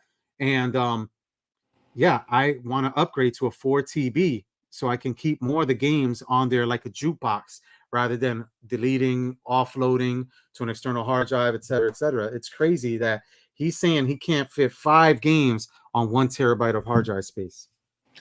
Right. But, at the same time, it's once again, I this is the devil advocate for me because I'm just seeing the bigger picture. I get his bit because I get upset too. Yeah, but it's a good thing because it's like bigger games, like I'll take it. But I feel him. This means a lot. I'm getting tired of the perishable shit and the lifespans of these items. It's like they purposely make things to break, so that you're expected to own something new in the next 10 years or less because it's only going to have so much of a life cycle, supposed to, a Nintendo, play it, still play the buttons. Like what Gallagher guy? How many PlayStation 5 controllers have you gone through? I've been through too many. See, I got some still in the box, man. I got the Spider-Man, the God of War still in the box. I got a blue one. But have you had to replace any of yours? No, I haven't. Dang, you're lucky. I've been through at least 4. Well, what Gallagher guy is saying is there was a gentleman, I forget. I forget what he was what his name of his company was, but he was on Glenn's show last week. So somebody that was on Glenn's show could probably remember. And he has a shop where he sells aftermarket and mods for Commodore. I think it's Commodore 64 stuff. So that's about 40 Wow. years. So Gallagher guy, hey, listen, drop that dime on your kids or your kids' kids to own a retro shop in 40 years selling PS5 batteries to people, old farts like us that want to relive nostalgia that can't find a battery. Because I think the technology by that time will have batteries. Because remember, you got GBA mods or Game Gear mods where people are putting aftermarket rechargeable batteries. Because them things used to kill double A's like woo. Moat makes a great point. So Xbox originally though, they were just horrible, but now look at them, right, with this whole Xbox family plan. But that's what they were trying to sell us in the first place. And I was so angry that we missed out way back on this because fools at Xbox just didn't understand how to articulate what they're trying to do. And listen, what Mike is bringing up, is a great freaking point, right? A great freaking point. And Mike, inadvertently, so this is the multiverse. In the multiverse out there, right? There is one where Sony and Xbox pushed DRM and got digital only and the whole nine, right? And in that universe, GameStop died a long fucking time ago. Because that saved GameStop. And maybe because GameStop was helping, like because they're based on being a brick and mortar store. And when that happened, they were looking like a Spencer's. Especially when they took up that geek stuff shit. Yeah, you went into it was bad, man. I don't see GameStop lasting too long in a couple of years though. Still, not the way they are now. Yeah, so that single-handedly, which would have not made a lot of millionaires and broke, and a lot of people broke when GameStonk happened during the pandemic, right? When the retail stock things and people took GameStonk to the moon, where they made a whole. I haven't watched the documentary on it yet or the movie on it yet, but I lived through it. I rode the tail. I rode it twice. I rode the rocket and got in, got off, got in, got off, and made money. But I seen a lot of people go broke. But before that happened, and when the PS4 stuff, I didn't even want to touch GameStop stock. Even when it was like $4.99 a share for the longest time. I was just like, hell no, that company it's going to be dead soon. Blah blah blah. I'm not buying it. And listen, if I would have bought it and rode it back then, that GameStop, oh my gosh, bro, you wouldn't see me on this show right now, bro. I'd be living in a nice mansion somewhere. Right? What's up, Biggie? How you doing, brother? See, that's so cool too, man. I love it. Again, that's something with the people with Macs and iPhones and shit like that. So it's actually built into the Mac cameras. So when you FaceTime somebody, you can do this and it'll come up. Yeah. So. I feel you. I think now people are finally waking up. I remember my dad when the DVDs came out, he was such a tyrant against it, especially with Circuit City closed. I don't think the poor man knew what to do because he was just straight on VHS. So when the DVDs came, I ain't getting no DVD. And that's just when the DVD transferred. And then, for him to have to go from VHS to Blu-ray, and then at the time, the cheapest Blu-ray was like the most expensive console, the PlayStation 3. So it was like a no-brainer. Like you had to get a PlayStation 3 if you wanted it. And then the Xbox had the HD DVD. But the whole point is, going back full circle to your comment, I think people were just scared. They're like, in this community, I'm just going to be real. They're not the richest folks, even though they don't really mind what they spend their money on as long as they like it. They are penny pinchers because they're not, like I said, they don't really have much income in the community. So I think the fear factor for them is that they're not always going to have the internet, even though the internet is pretty much, you can be up in like mountains in Africa and still have internet. So nobody wants to like lose their internet, not have it, and then obviously where's their stuff? It's in not on them. I think it was just that fear factor. My grandma, I give her paper plates and plastic forks, and she's washing these things. I'm like, Grandma, that era is over. Throw it away. So I have to throw it all away. She'll have the whole bin, and she's still washing them because she, just remembers those days. I'll buy her new soap. Next thing I know, the soap that she has is all watered down. I'm like, you got a bunch of new soap here. Just use it, Yo, So I think people are stuck in that era, being cheap. Mike brings up a great point, right? Being frugal is one thing, but being misinformed is another, right? You're right, and man. What dude, here's the thing, right? You gotta use, and most of the stuff is disposable or dispensable, whatever the freak it is, income, right? So if you got the income to do it, listen, cover your bills, pay your I've my kids now, my two before marriage are grown. So I still do. One is still in college. She graduates next year. I'm trying to say, as an astrophysicist, by the way. But anyway, nice. So, like Neil deGrasse Tyson. But anyway, so I'm still paying child support. But it's like, pay your bills, everything like that. Like, I've always been somebody, pay everything, then pay yourself, treat yourself, right? To quote the lady. So now if you treat yourself and you're happy with your purchase, then you're happy with your purchase. Don't let anybody tell you, yo, how much you paid for that. Oh, you got robbed. You got this. You bought your arcade one up at MSRP, but you happy with your arcade one up at MSRP? Be happy. Let's talk on that. That's it. Let's talk if you on got that. it for $50 on clearance. You got it on $50. Okay, cool. Just be happy with what you purchase. I think that dives into 90% of the toxicity of the community. Is exactly that. But I think what happens is, and you're absolutely right. If you like what you got, you're a grown ass man, you're a grown ass woman. Who the fuck are you to tell your money, or anyone to tell you what you bought? I think the problem relies is that it'd be one thing though, that if you got a community member going after one of the community members here, and they specifically name drop them or infer to them, it's like, okay, well, now you're attacking that person's own happiness.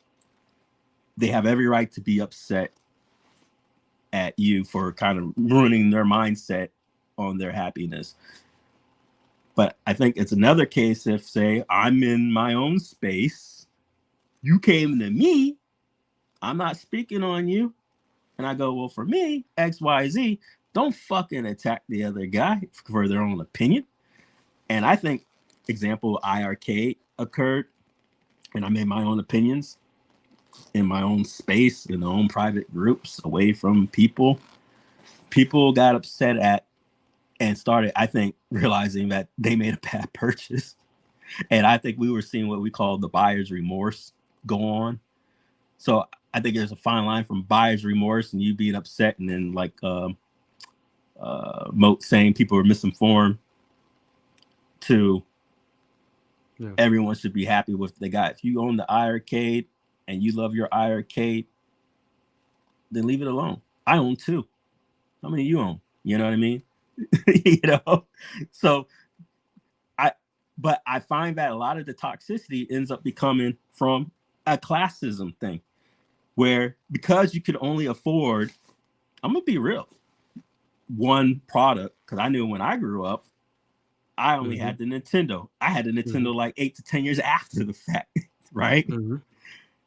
But I ended up defending the Nintendo more because I owned it, even though I went over my friend's house and had the Genesis. So I'll be in these silly debates and go, well, Mario's faster than Sonic. And of course he's not, right? Not character-wise, but I said, no, because the Nintendo's faster, so therefore the Mario's faster, But that's because I didn't have a goddamn Genesis. But I'm a grown-ass man now. I own every damn thing I want, so I got no hate for either product. So when I speak on something, it's not because I dislike a product. I own it. I own every variant. I own every variant of the VR. I own the Xbox. I own the PlayStation. So when my opinions, I don't feel we're biased towards either thing. But I find a lot of times when people are defensive, it's because they only can afford the one product that they own, and they're mad and upset that they can't own it. Because let's be real, guys. Example, let's talk about this new AstroCap. You can't fucking sit here and tell me if you had the income or it was given to you for free, you wouldn't be happy with it. Otherwise, I really think you'd be full of it if you said otherwise. You know. Well, what you're describing, right? And TechBuzz Yeah. has a good point if you could highlight it. But what you were describing, dude, that's the console wars, right? That's Right. Super Nintendo, Sega Genesis, right? Right. That's the classic iPhone, Android, right? That's Adidas, Nikes back in the day. You know what I'm trying to say? That's where, and it's like you see it now with imports and domestic cars. You know what I'm trying to say? You see now people that hate Teslas and people that adore them, and it's like, to me, I've always been like, yo, like what you like. You know what I'm trying to say? But what I don't do is I don't shit on somebody what they like and what they have. And I always use an analogy. My analogies are, like I said, I grew up in the hood and everything like that. And sometimes they're a little vulgar.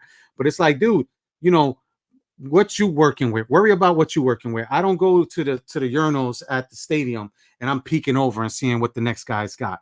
I don't give a damn. I know what I got. I know what I do. I know what I like. You know what I'm saying? I worry about my own thing. If somebody else likes this, if somebody else likes that, cool. It's all good. And I don't need to shit on somebody else to justify my purchase or justify my likes. Yo, you like that? Cool. But the thing is, a lot of times people come to me, I got an iPhone, I'm an Apple guy, everything like that. They go, oh, why you don't have a PC? I have a PC. I'm also an IT executive. I have an Android device, you know, trying to stay connected and everything like that. I have it because I need to have the best of both worlds. Right. And I need to understand it because I support it from my clients. Am I biased towards Apple? Listen, I'm part of the ecosystem and everything like that. But I love Androids just as much. And I love open source Androids that I can do a lot more. So I used to always get the what the hell it was, starts with a P, the P versions of the Android, Pixels. Yeah, I used to always get the Pixels and all that shit. So it's like, dude, but I just get angry when people need to argue with each other and find it combative and say like, so you got Team Xbox, Team PS5. It's like, dude, you come to my house, I got 4 Xboxes because 2 Series S's, 2 Series X's, right? And 2 PS5s. Like, I don't give a fuck. You know, I'll go play God of War and then I go play. You know, I go play exactly. Like, exclusives, Halo Infinite over here, this, that, then some over there, this portable over here. But I don't want to glow. And if somebody prefers PS5, then you prefer it. Cool. Here's my gamer tag. Add me if you want, and let's game. I love cross-platform. So I love when games are cross-platform. So it kind of eliminates. It's about time they did that. I found that very greedy. But I would say it was more on the Sony side that they weren't allowing it for the longest. I'm glad they opened that up. So what was it? I'm sorry. Yeah. No. Read what he was saying. I was going to say what he says is great, and I'll take it a step further. Yeah. So Tech says, yes, I agree with Moto on this. Every day, new YouTubers are born with stupid ideas that they pass off as fact and misinform the community. Do your audience and other YouTubers a favor and research. Facts, man. Like, I would say the consumers themselves do your research, right? Yeah. If you like this YouTuber because his style, his opinions align more with you, that's cool. That's your prerogative, to quote Bobby Brown, right? You know what I'm saying? That's your prerogative. Cool. If you want to do it where I want to go off of 3 people, so I listen to 3 people's reviews and everything like that, and then I make my thing out there. If you want to be the person that you use it for the 30-day warrant return policy you got, and you bang it out for 30 days, and then you return it, then by all means. But make it where you feel as informed as possible, and you make the purchase without feeling buyer's remorse or without feeling like F Mensa for recommending this. I've wasted this money all because of Elsa. Come on, man. Like do right now, research. You know, you got the Nova Blast, which is made of like aluminum. And then you got the Polycase, whatever, and they're like almost in the same price range, right? And then you'll see people just shit on one product versus the other, which is fine if it's in good faith, you know, like, hey, I just don't understand this product, whatever. Okay, that's on you. But a lot of times, I'm starting to find that it's because this statement right here, can't afford both, so therefore they're just gonna shit on it blindly. And I don't think that's I think that's very disingenuous. I think bad faith speaking is a horrible thing. It's like, where's your ethics? You know, because did you know, like I did a whole interview with Bushnell, you know, on it, and his wife designed it, you know. And now knowing that his wife designed it doesn't mean that it has to be good just because the man's wife designed it. But why do you think it's ugly? Like, explain. Like, where's the good faith arguments? There's just never. Just people just speak in general terms and tangents, and they never articulate why they don't like something. You know, say you don't like the color yellow and it triggers you. You know, like say something reasonable, but just don't go out there and say some stupid shit like you just don't like something because you sounded stupid. You know, because now I could just take that for anything.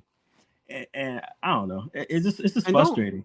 Don't dig in somebody's pockets, man. Sometimes people, it really is like that, man. So for some of you guys, like just remember in childhood, like Mensa said, he could only afford one console, right? I had an NES, and the NES got stolen. They broke into the house, they stole it. I couldn't afford another NES for 3-4 years later. So I was like every 16. week for a year straight.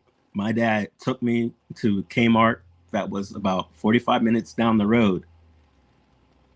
And I would see him go to the layaway and just hand over cash, and it would be like $3-5. And for a whole year. Yeah. You know, and then finally that Christmas, I got my Nintendo. You know, so it you know, this man, you know, dude, we did stuff like that. Shovel snow, man. Yeah. We did paper routes. We did. If I go and did whatever to save up, man. I always had to keep what I asked for under $5. You get your know, good that's what they grades. could afford. Yeah, you know. But you got to do whatever you got to do, bro. Waiting patiently, seeing this man use his hard-earned money for my happiness, even though it took a whole year. There's a lot of nostalgia for me. So, what up, Dom? What's going on, man? It wasn't even only video games, bro. I used to do that stuff for comic books. I used to do that stuff for Marvel cards. Like that's another thing. Bro. My other nostalgia is that my dad would come home with comic books, the Fat Albert stuff and whatnot. And then I lived down in. My dad is from an area called Phoebus, so it's like a port town down near Hampton University, a historical black college. Held the drive is called the Emancipation Drive. The Emancipations that were signed down there got the original tree still. Either way. Go down there, and even to this day, the comic book store is still there. We got one called Atomic Comics, and there's this other mom and pop store, and you know, Cat B on the comics, you know, and they still have the old thrift, you know, it's like a thrift shop, you know, got all the old toys and stuff. But it's just interesting that this is still alive, and it brings back a lot of nostalgia. You know, this was my gateway to, you know, cartoons and memories. Yeah. It's all we had. So remember Archie? That was my dad's favorite comic, Archie. He used to bring that up. And really? She's got what? I mean, we're talking boxes. And to this day, I'm like, can I get rid of them? No, the fuck no. You know, my dad loves some Archie. If I touch that, I'll get destroyed. You know, but she's got stacks on stacks of boxes of Archie comics. So what's been up, fellas, man? You know, I'm up for air right now. I see Mensa, and can't blame me for 30 minutes. Can't blame me, Mr. Mensa. You rolling 2 hours, it ain't my fault. Hey, I got bored. And then off the cuff, man, Will came through. Hey, yeah, man, this is my goal was just to come on, and I was just going to stare at. Hey, Will in the building, man. What's up, Will? What's up, y'all? What? Give me a back brief. Y'all must have been talking about Nova. Everything. Nova. Did y'all talk about Mars and no, not yet. That's your shift. I'm gonna drop and catch up. And listen. Hey, Will, I want to address this. I'm glad Mensa. Star Trek symbol. Oh no! Hey, shh. Let me raise my. So Mensa, I'm glad you called off the cuff because I gotta. Did y'all address this Attack from Mars pinball? No, go for it. Oh, okay. Man, I'm gonna speak on this, man. Right. I got an issue with this whole IP thing, man, because I ain't gonna lie. Would I rather Attack from Mars or this damn Addams Family I got coming? Hell no, I would rather Attack from Mars. I wouldn't. That's not my nostalgia, really. I like Addams Family, but the Attack from Mars look closest to the original cabinet. The best. Right. Like I agree. Dude, it looks what beautiful cab. Ad Games, good job. They did a good job. But what I don't give a thumbs up to is y'all making me feel like, now here's my problem, fellas. They made me feel like we'll drop. Oh, there we go. They made me feel like Addams Family was gonna be the only IP out damn near 6 to 8 months. I would say for the first 3 quarters. Yeah. Am I lying? No, this is a fact. And this was inferred. Now see, you're gonna have people try to say otherwise, but bullshit, because I keep receipts. Yep. And it was definitely more than inferred that this was going to be something that's going to be for like at least the next 6 months. At least 6 months. Because because people asked and they're like, you better get this while you can. FOMO. Shame on me. Life's lesson. Yeah, shame on me. But God damn. Yeah, I'll take the L.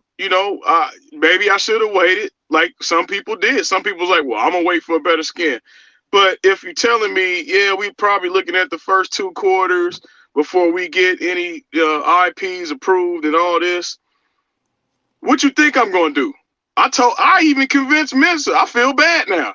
I convinced him to pre-order because I'm like, you're going to miss out. Hey, they may not have no other graphics come out. And so he ended up pre-ordering because of what I said.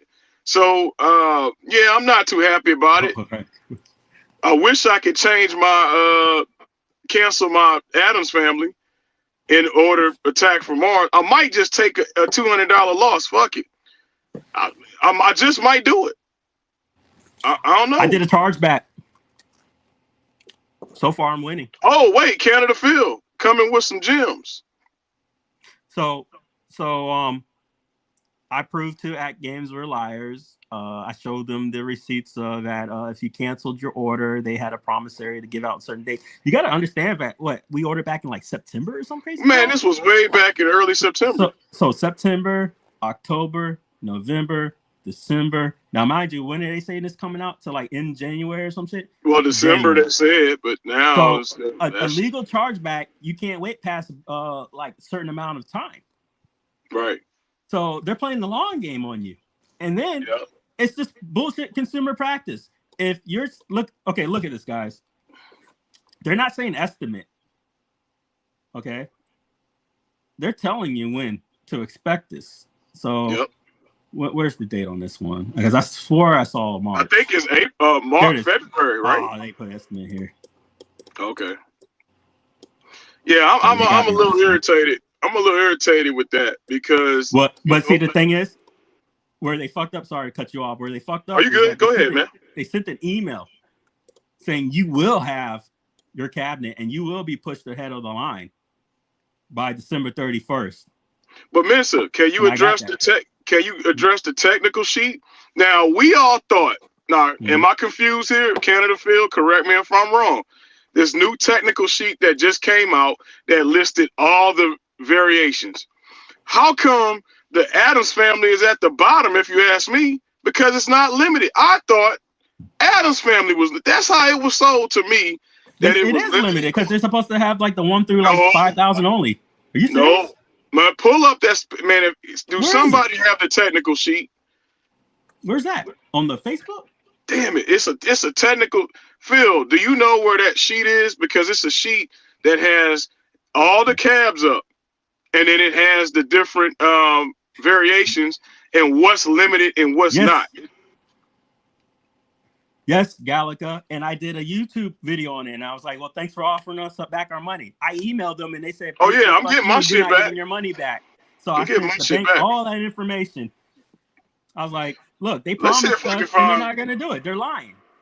I'm going to try to find this technical sheet. I'm going to find this.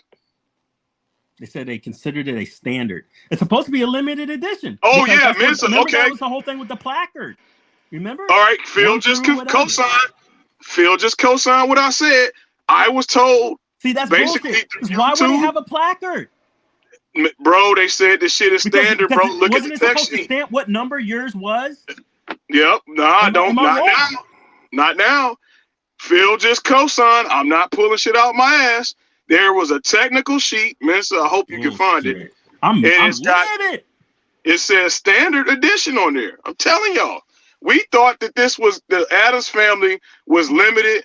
That means limited got high resale value. I'm pulling up my own shit now because I did a whole damn video. See, this is why I real time Phil, do you have jump the sheet on and do these videos because they gaslight, dude. Yeah, they hella gaslighted on that. I don't care. Now I'm getting pissed because I swear to God, that's why, because it was supposed to be a limited edition. So That's Tech, bullshit. where's that sheet, Tech? That was then? over the whole coin door crap. What do you mean none of these are limited, Buzz? Because they on the text sheet that they sent out. No, he's just confirming what we're mad about. Oh my God. Yeah, that text sheet said that Star Trek and Attack from Mars is limited. Addams Family. We got to find that text sheet. Well, you know, Phil's been doing a good job of Addams Family placard of documenting this stuff on his page. Let me see if I can pull this up on the Facebook. Damn it, I just saw the shit, man. Facebook Legends Arcade. All right, here we go. I'm gonna keep scrolling down. It's a comparison, guys. It's a comparison.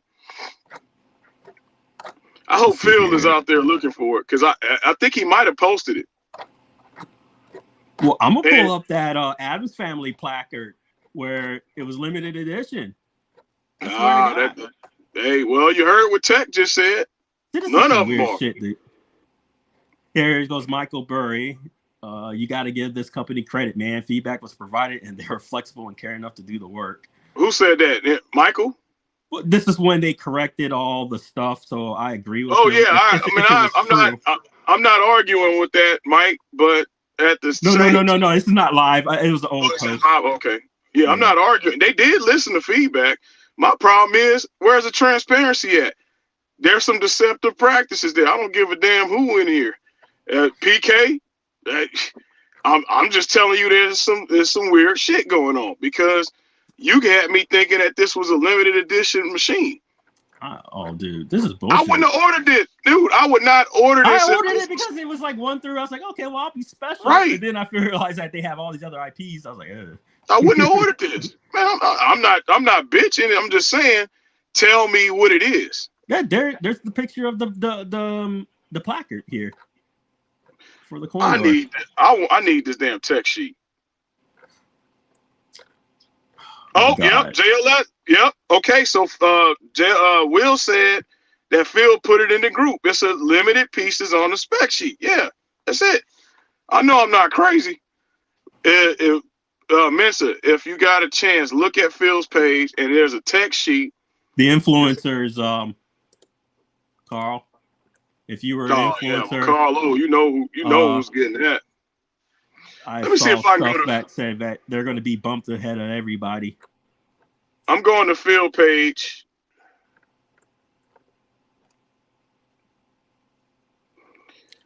Yeah, I'm What's on the name page of Phil? Now. Oh, you on it? Okay. I'm just trying to find it exactly so that I don't show the rest of this page. Because speaking of that, you got people from the other groups who,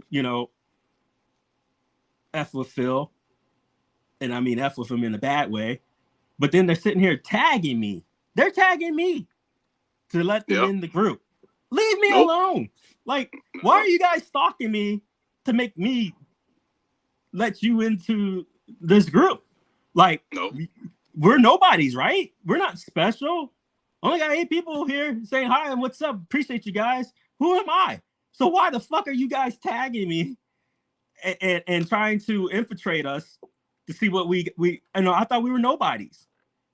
Well, Tech Buzz telling y'all, hey. But people are trying to harassing me to make them let them into the group that we got kicked out of. So you kicked us out of one group, and then you're the wife of the admin, and you want in our group? Fuck off. I can't wait till Minster show y'all this text sheet because I think people missed this. What did he put it in the Phil put it in his group. JLS just said it too. Oh, is this the one that says Legend 4K pinball product comparison? Bam, pull it up. Let people see the truth. Oh, it's blurry. Damn, they told us that this was limited. But it's no longer limited on that text sheet. December 15th. Oh, Atkins posted it. Hold on. Yeah, pull it up. I can't I'll wait still for pull it y'all to up. see this. Yeah, I cannot. They're not going to wait. be able to see it really, but I'll pull it up. But you anyways. can read it. You can read it out. I will try because it's blurry. See, share Oh, is that screen. blurry? Oh shit. Yeah, it was a bad copy over. All Let right. me. Here we go. Well, let's see share. if we can try to. All right. Okay, let's see if. Damn, I can't read. Wait. Actually, here we go. Oh, you good? So what does that say, Mister? Can you read off what does that say by the Addams family? Okay, Look limited quantity. All of them are no. All right, that's And all I'm then- saying. Yeah. What the fuck? You That- bastards. So So is Star what- Trek limited? Wait. Compare the contrast from each of these amazing. The key difference is CP models are limited editions capped at 5,000 built. See? So which ones? Okay, so tell me which ones are 5,000, Mister. It had to be the one with the 5,000 fucking placard, which was Addams family. No, look at that sheet. What does it say? 5,000. Oh, you son of a bitch. Look at the 3. I This- see.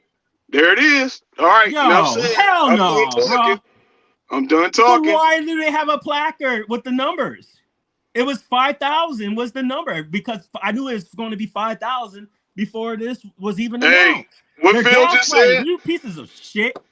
Pull up Phil Worst comment. fucking company ever, man. Pull up Phil comment, You Mister. liar. No, the new info shows it's standard. Bait and switch. Now, if y'all want to But Carl or Bait and switch. Phil, am I wrong?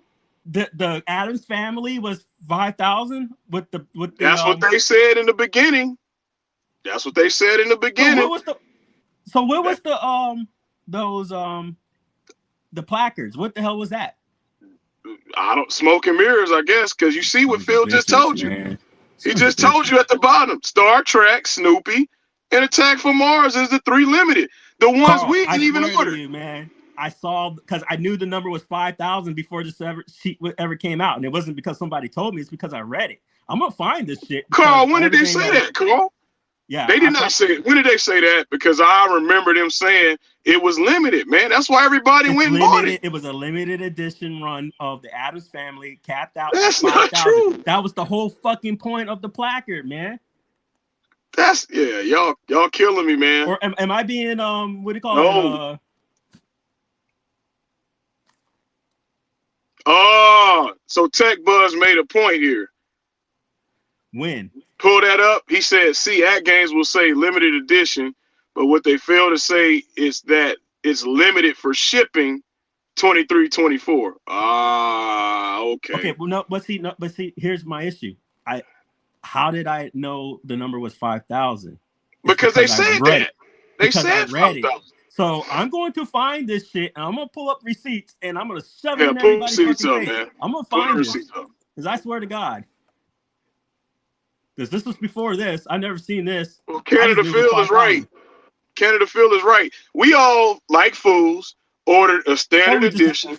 Yeah. Look, and let's be fair. And I'm the fool. I'm fool. We ordered a standard edition. We will not have hands on a limited Attack from Mars or Star Trek, which when we try to resell or say we try to resell this damn standard, it's standard. That shit gonna be in Costco. This other stuff will be limited, which we don't even have a play at because we already done ran and ordered this shit. I'm gonna Google. Let's see here. Maybe I can catch them on some archive shit. See, Addams family. Pin, Carl, that's not true. That's not true, Carl. You got Tech Buzz in here saying, and you have Canada Phil saying it. We're not just pulling it out our ass, Carl. They did say it was limited. This is the first time I'm seeing that Addams Family is a standard edition. Tech Buzz, let's be real here. Did they not say that? I saw 5,000. Look, Canada Phil just confirmed what I said. Do y'all think we just be making stuff up? He says, ding, ding, you hit it. If the machine ever ends up in Sam's, it will be the Addams Family one. I'm trying to figure out where we making something up here. I'll just find the receipts. No, I'm not yes, gonna not do that. Haywood. I laughed when you said don't pre-order. and we boys. I'll tell the truth. When you said on pre, I'm like, what the hell is he talking about? But now I see what you're saying. They did say that, but it wasn't what you think is limited edition. What he's saying, they played on the words. My issue with that is, I understand your bullshit though, thing, and I'm real. Well, hold on, I'm willing to eat that, but my problem is I'm not willing to eat the fact that I knew the number was 5,000 way back in September. So where did that number come from? I don't think I made that up. Carl, I know. I'm telling you what the first conversations was, Carl, and they said got it. Okay, please pull up the receipts because it's hard to explain. Eat it. What's to say? Number what? Hey, that's all I'm saying. Got him. 5,000 was supposed to be the run. And what machine that's on? Adam's family. Motherfucking family. That's all I'm saying, man. It was bait and switch. Tell me I'm wrong. What's this, guys? See, Tech Boss just told y'all. He just told y'all, Carl. Motherfucking educate me. Carl, how you gonna still deny it? You can't deny it, Carl. That Steven just told you. They did say it. They did say it, and it's here. Look at the fucking placard. It's the placard. Number fucking 1. It was 5,000 limited run. It's right here on the damn placard. I don't know what we gotta tell y'all to make you believe it. 1, 2, 3, 4. So Mensa, what I'm gonna do is what P-Dub said. They said that they're gonna give us our money back if it ain't in the house by Christmas. What is this? It's at Games. Adam's family number device for 5,000 was going to be the number. That's where Mensa got the 5,000 number. Nah, dude, the verbiage wasn't Carl, different you reaching, because I'm gonna drop the fucking receipts on you. Carl, you're reaching. When I drop the receipts, Carl, to say I was right, I was wrong. Do you agree to that? Because you know I'm gonna embarrass you. I'm gonna find the receipts because I have it somewhere. Just let it go, Carl, because you reaching. It wasn't just a placard. They said it was limited, dude. Well, first he didn't remember. I was arguing it was the placard, then I was being told it wasn't the placard. And here, man, I'm gonna leave that alone. Is it not right here, guys? I'm gonna leave it alone. Boom. We know the truth. And when P-Dub said that we gonna get our money back if we don't get the shit by Christmas. Hey, Carl, you gotta understand that I know who I see who's in those groups. Yeah, those influence groups, those NDA groups. I see who affiliates with those people in those NDA groups. Just leave it at that. I'm gonna order Attack from Mars. I'm gonna get my money back. It's harder. You got to be careful, brother. Wink, wink. All right. See, think about how useless your Adams Family order was now. He realistically ended up in March, now January, and now every machine is slated to arrive in March. Yeah, and the machine that we ordered on Flobo, which was supposed to be fucking limited edition, ain't going to be it. He's right. He's right. So I'm going to get my money back and reorder Attack from Mars. Fuck them. That's what I'm because that machine looks exactly the same. But they're not offering refunds though. They lied about that. Wait, I thought the email said if you don't get it for Steven, can you clarify that? It's true. We got the email. I got the screenshots of the email. I got the email. So why are we not gonna get the 200 back? Or can I change my because they said you agreed to them keeping your money, which is no. Bullshit. Well, so can I? All right, so if I don't get it by Christmas, can I move my 200 to Attack from Mars? No. Oh, I already tried. They told me no. They said just ignore our email and you won't get your machine and we'll keep your money. Nah, Carlo, I get it. You want us to be happy, but I'm just upset that I got baited into something. Carl. Yeah, that's all I'm saying. Man, and we are happy people. We love our lives. We love our fucking lives, and I'm good, bro. I just don't want to be lied to on some stale shit. Yeah, but don't gaslight me on some bullshit, bro. If I'm looking at this shit, because see, the thing is, I get it. I can be wrong. I'm human, okay. But I don't like the fact that I know for a fact in my head I'm visualizing it because I have it somewhere. Oh, come on. It was 5,000 limited edition for this device. Not only was that confirmed for what I read, look at the damn placard number. Why would they put a fucking number? Because you just said there was no numbers, but there's numbers. So that would mean if there's a number 1, that means there's going to be a number freaking 2. Okay, why would you number it? Okay, there's a Man, number for a freaking reason. So That means Steven it's limited. said you go back to the bottom of the list, and then Phil said they moved the goalpost to the 31st. Wait, I didn't see that. When did that happen? Tech, there's no canceling because you don't get your order at all. I've already had the email stating Oh, they are going to okay. keep your money. There's no cancel going back to the bottom of the list. They just keep your money. I mean, yeah, you do go to the bottom of the list, but they keep your money. You lost $200. Gallagher guy, wait, that's a good point. What about this, fellas? What Gallagher guy is saying? Thank you. Thanks, Mike. He said that his return Mike, I got policy. him. It hasn't expired for me, and I think it's 180 days. So contact your banks ASAP if you want. I shut them all the emails, all the articulations, and they sided with me. So At Games is going to have to battle them to get their money back. Hey, so what about the return policy? Gallagher guy got a good idea. Just send it back. I mean, Well, you know, a lot of these companies are sneaky, Gallagher. I don't know the answer to that, but you'll be surprised that they'll tell you cannot return it. Did you know iArcade had a no return policy? of course they did. And then, so even if you say got lad or with this through Sam's Club, a lot of the times it says, please stop, do not return to store, contact the company, blah, blah, blah, blah, blah. And we ain't going to be able to resell this. So make sure if you get this through Sam's Club or anything like that, that if there's a warranty policy, do their warranty policy. Otherwise, you're screwed and you're going to have to handle with At Games. Well, you're going to have to go on offer up, and these things ain't going to sell good on offer up. I'll tell you that right now. I'm just saying, I want to put this away that let's use your heads and let's use common sense. They lied. Let's admit it. They lied. Right. And if you have a placard and I already knew it was 5,000, what the fuck does this mean? Born on this date, give you a specific, number, and then they tell you the number here of one of what? Because of the limited edition. You know what, man? So I'm wondering if the Bash Box could play some Zen pinball. Canada Phil, we need to look at that because I'm sick of this crap. If I could get Zen pinball tables on the Play Store, well, I think it's on the Play Store, and if the shit is 4K output, Bill, we need to look at some shit. Since PK want to play ball, we can play ball. All right. If a company is going to miss its promised delivery date, they are not entitled to keep your money. Exactly. Look at Destiny, right?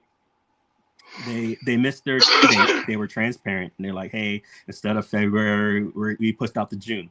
Sony sent me a notification. They said, "In the coming months, if they don't make this deadline, we're going to send you out a notification. Before now and then, you need to confirm if you still want your pre-order. If not, we are going to automatically refund you." That's that's practice. That's customer practice, where you refund somebody because they said, "Hey, this is going to be the estimated date," and they didn't deliver.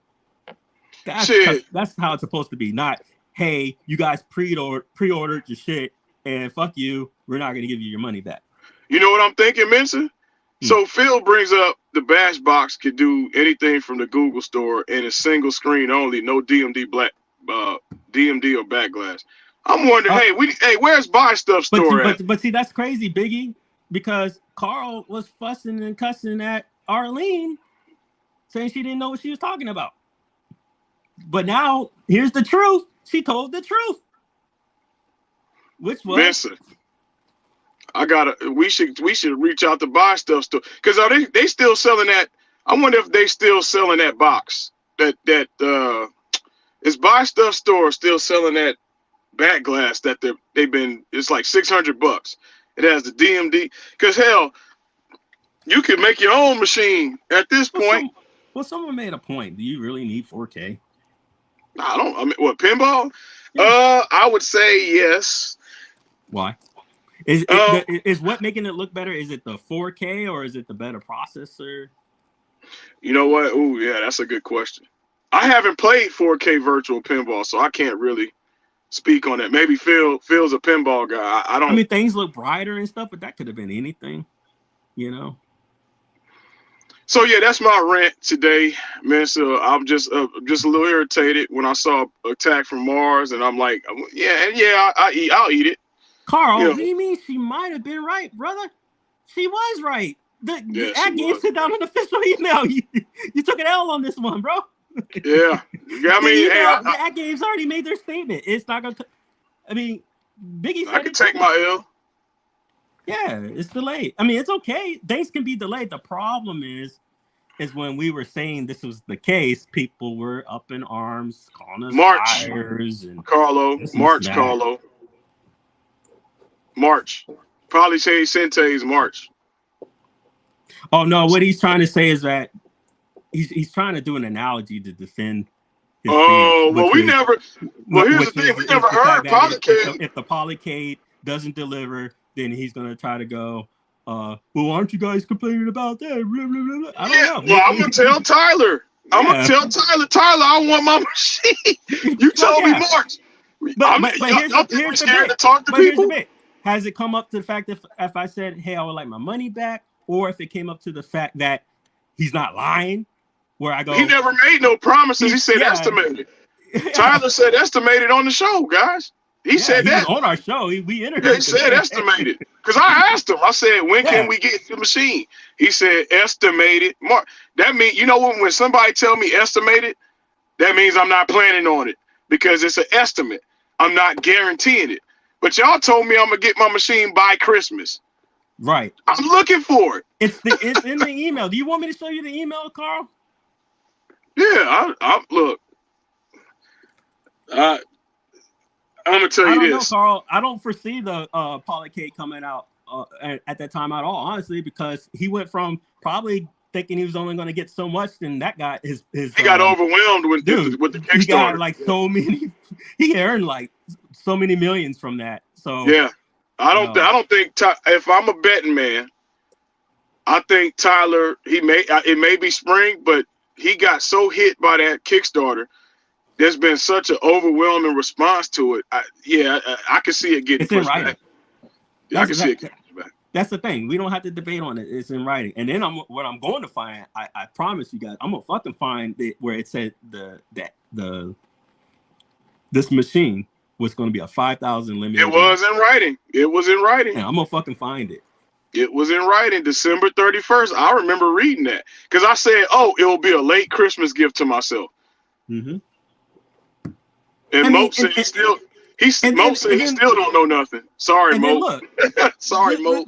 Why are we even debating when it's fucking right here and plain? Yeah, ain't no debate, Carlo. You know it's the truth. I know you like It's a right healthy here, debate, number.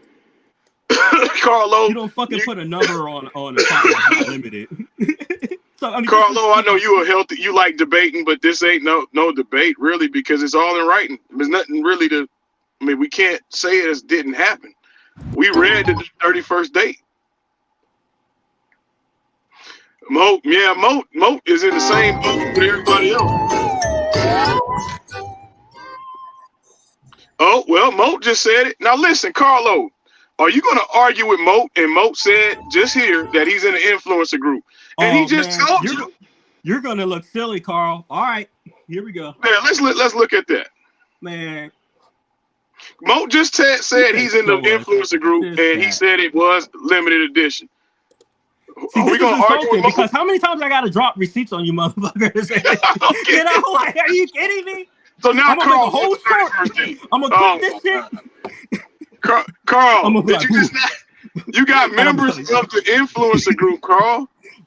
I'm gonna have the chicken head bob. You got to take the L, I'm gonna meme you, Carl. I'm gonna you got to take the L, bro. Are you gonna argue with Mo? If Mo just told you he in the group, it's gonna be all for fun, Carl. But I'm gonna meme you. Yeah, you gotta take the L, truth, bro. Carl. Come on, bro. Carl like debating. I learned that. He likes to debate. He know the truth. You ain't gonna argue with Mo, and Mo's in the group. You're talking to. Let me see. Stephen Haywood said the same shit. They said it was limited. I'm gonna pull it up because I got it. He said, "Smack me down." Carl, you like Carl was one of those kids that was a habitual line crosser. I bet he used to cross lines with his parents all the time. They tell him don't do it, and he debating with them. Yeah. Habitual line crosser is what I'm calling Carl.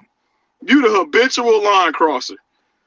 That's your new nickname from the Off the Cuff family. Carl O, aka the habitual line crosser. I'm gonna find this picture because ooh, get him. He wants to get smacked down. He likes it rough. He likes it rough.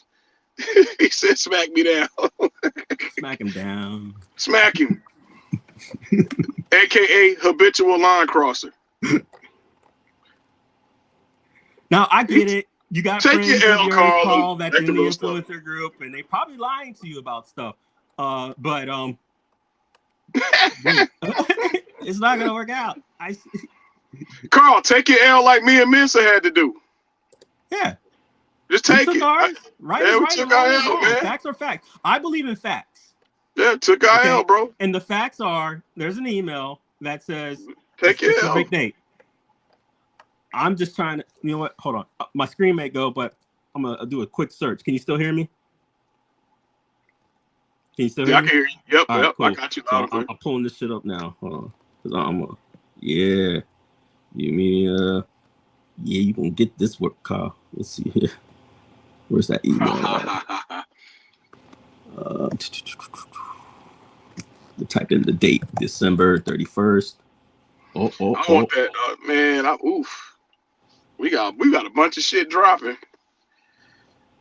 He said the Mandela effect. JLS a fool for that. Yeah. Damn it. Here we go. Installation timeline. I got one, but I'm gonna find the email, even though I got the other one. Feel right. I mean, CEP or standard. Hey, Phil, if you got it, hook me up. I'm trying to, because it's cluttered. Let's see here. We all gonna be having machines in March. The market's gonna be flooded with different IPs. Watch. I'm gonna have my attack from Mars though. I would have got Star Trek if they would have had better graphics. I like Star Trek personally, but I just didn't like the graphics they used. All right, let's see here. Hey, Which Phil, if you got JLS, what you talking about? Because it's flooded in my pictures. What, JLS, you talking about Unico? You talking about the Nova? JLS about to get the candy cab? Oh, shit. See, but we gonna have to play. You're going to be on the couch, Will. Shit, I might be with you, brother. We might as well just be couch buddies. Hey, I know somebody who bought the Sente still hasn't told his wife. Who, you? No, not me. My wife knows about this. That's why I had to cancel that. Oh.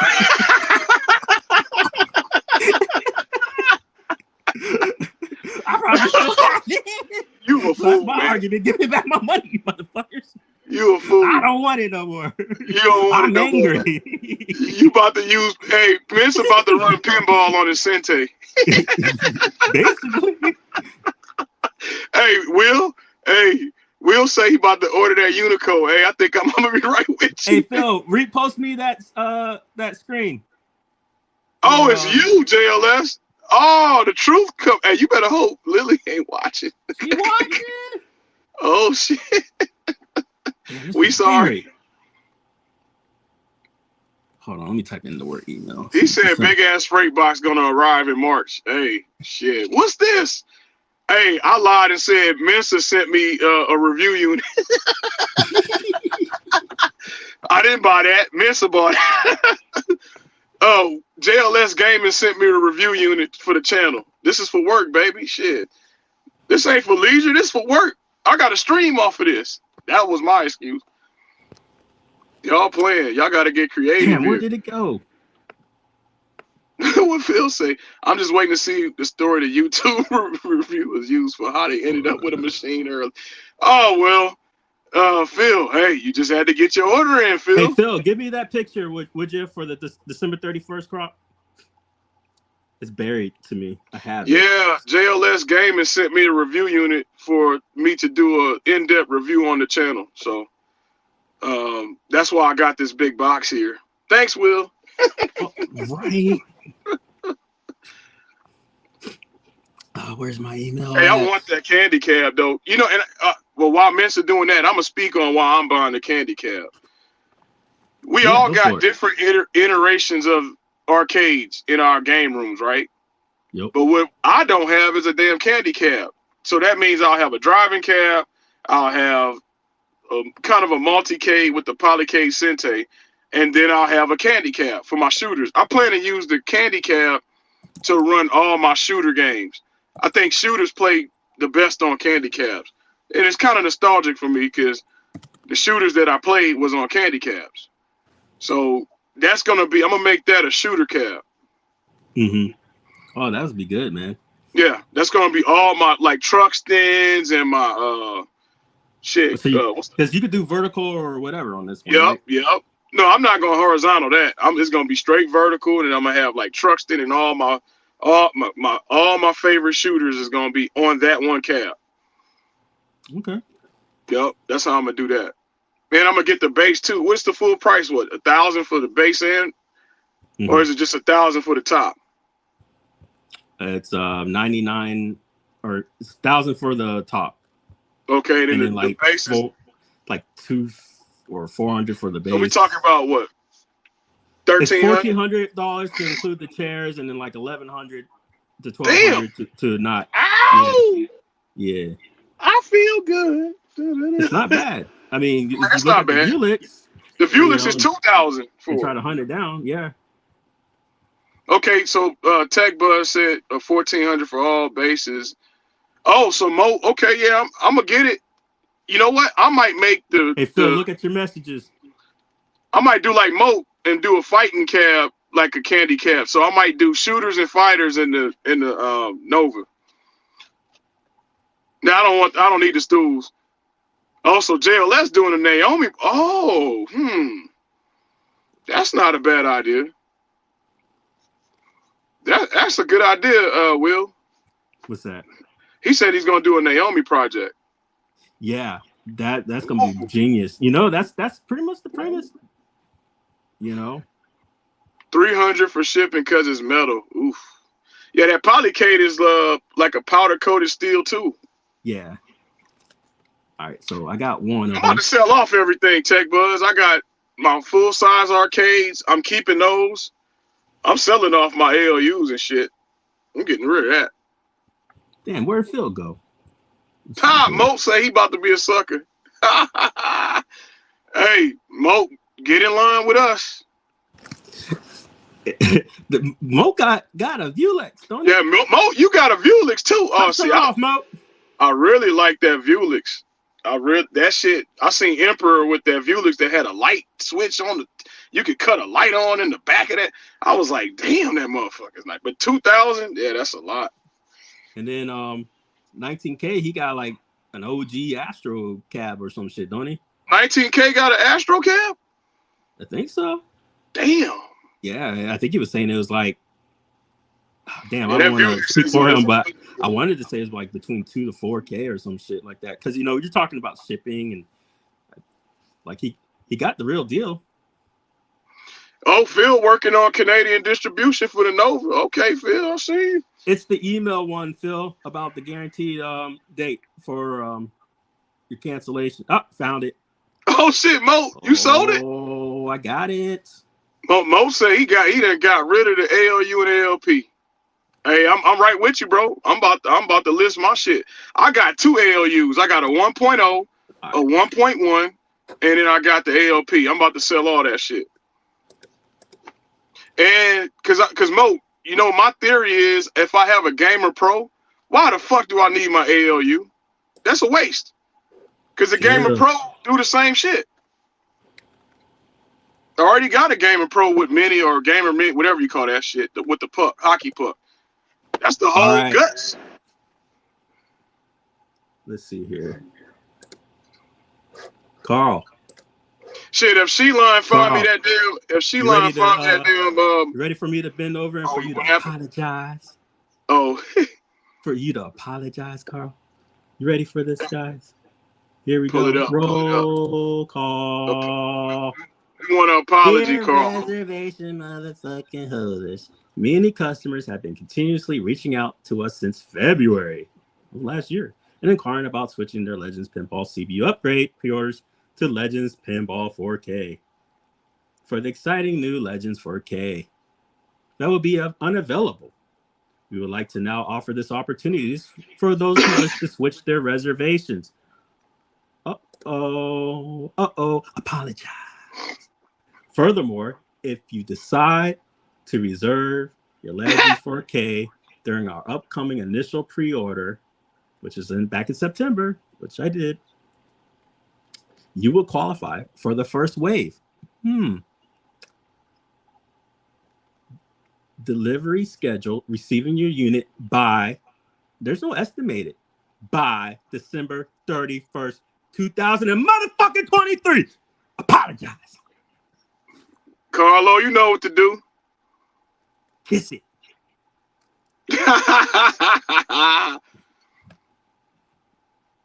Oh, that boy keep on. He said delivery schedule. Carlo, man, hey, is Carlo an attorney? Because he's sounding like one right now. That boy is in deliberation. He's in cahoots. Hey, Mo. It's clear as fucking day, dude.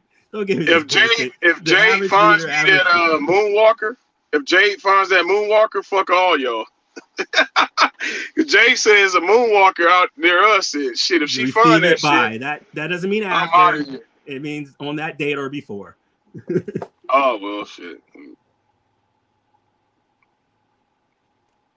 It don't matter, Carlo, what I said. It doesn't matter. Your conversation was with me. He's no, because I said delivered. I did say delivered, but I mean, hey, I can't wordplay like At Games do because it was with me. Well, why can't I wordplay like At Games wordplay? I'm just keeping the playing field low. Embarrassing. Yeah. He said cancel a Pete. Man, I'm getting attacked from Mars. I don't give a damn. I'm getting that. I'm about to sell all the rest of this shit though. Mensa already done bleeded my pockets with all kind of handhelds. I got a whole drawer of handhelds and all this shit. Got me buying arcades. I'm done with y'all, man. They said they're gonna deliver it by this date. Your argument was that this was never said or done. JLS got me spending money, sending links and shit. Y'all don't send me no more links. Don't send me no more Kickstarters. Don't send me nothing else. Fuck, I'm done. And let Mensa. Still clipping. Next time you send me something, I'm gonna ask you if you got room in that back house, because I'm gonna have to move. Got some room in the attic.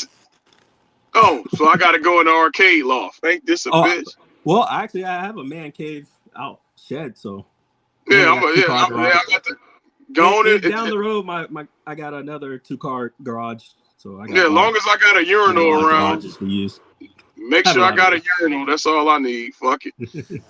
I know JLS got space down there.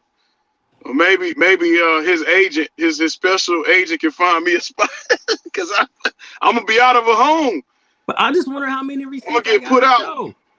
Huh? You seen the limited edition placards. You see me drop receipt after receipt. And when I find this 5,000 shit, I'm gonna go on a fucking tirade. Well, y'all better get ready because he gonna find it. He gonna find it. It kills me that I keep showing these fucking receipts over and over and over. Nobody cares, man. But y'all can't. But y'all don't take my word for shit. Even though I got receipts for fucking days. And then when I show you the motherfucking receipts, they changed up. You change up. Like when I showed John's fucking taxes shit, and these bitches go, "Well, that was yesterday." Are you stupid? What do you mean yesterday? Hey, y'all know who Mensa sound like?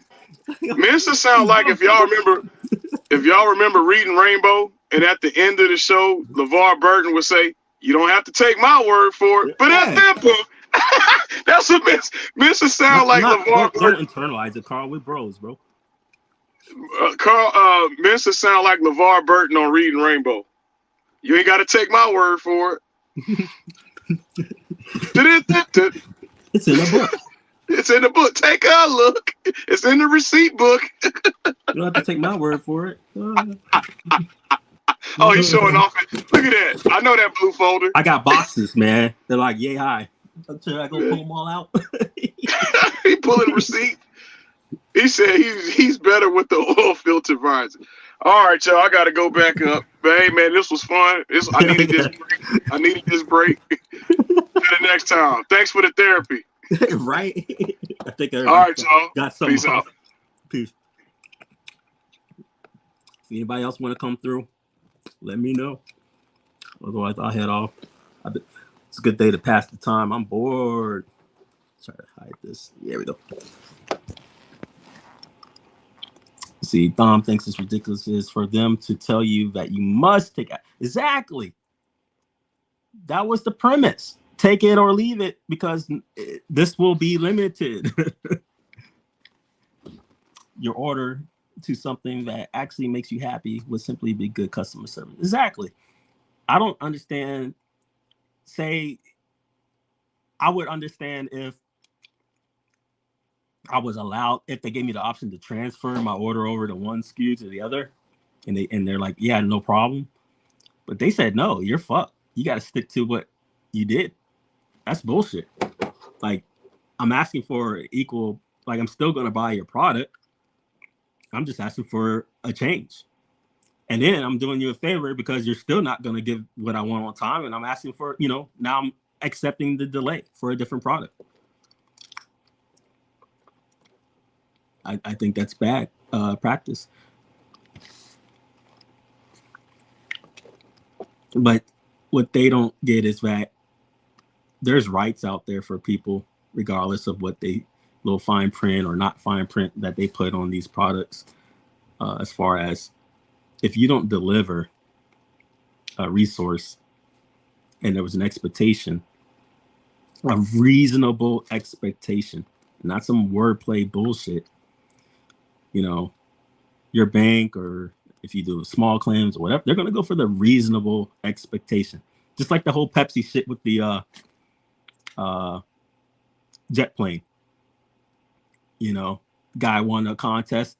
Pepsi said they were going to give him a freaking jet plane. And he won it. He sued for a jet plane. Courts were like, no. You seriously thought you were going to get a jet plane? Oh, yeah, that's what's going to happen. If I'm going to be sleeping on the couch, it's going to be because of Attack from Mars, not because of freaking Cousin It. Hell to the no. Let's see what we got here. Let me pull up the Unico shit. Let's talk on that. Unico USA. Share screen. Presents. Share screen. Unico. Facebook. There we go. Share. Sweet.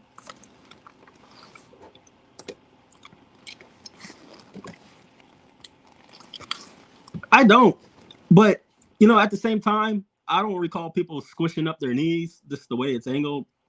I think you're gonna be fine, man. Hey Mo, if you're still here, how tall are you? Because Carl's concern is because he's 6'5", that he's not gonna be able to handle this height at all. I mean, I would assume that you could just get different size chairs to settle your issues. I just remember when I played on Candy Crush, granted I'm average height. It was fun. The experience is great. Okay, so Mo is 6'3". And do you have a problem playing on your Vulix? Let's see, we got something here. Because, I don't know. I think let me see here.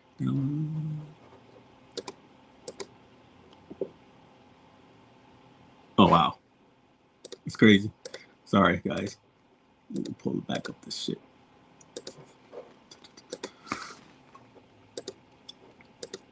I lost my place.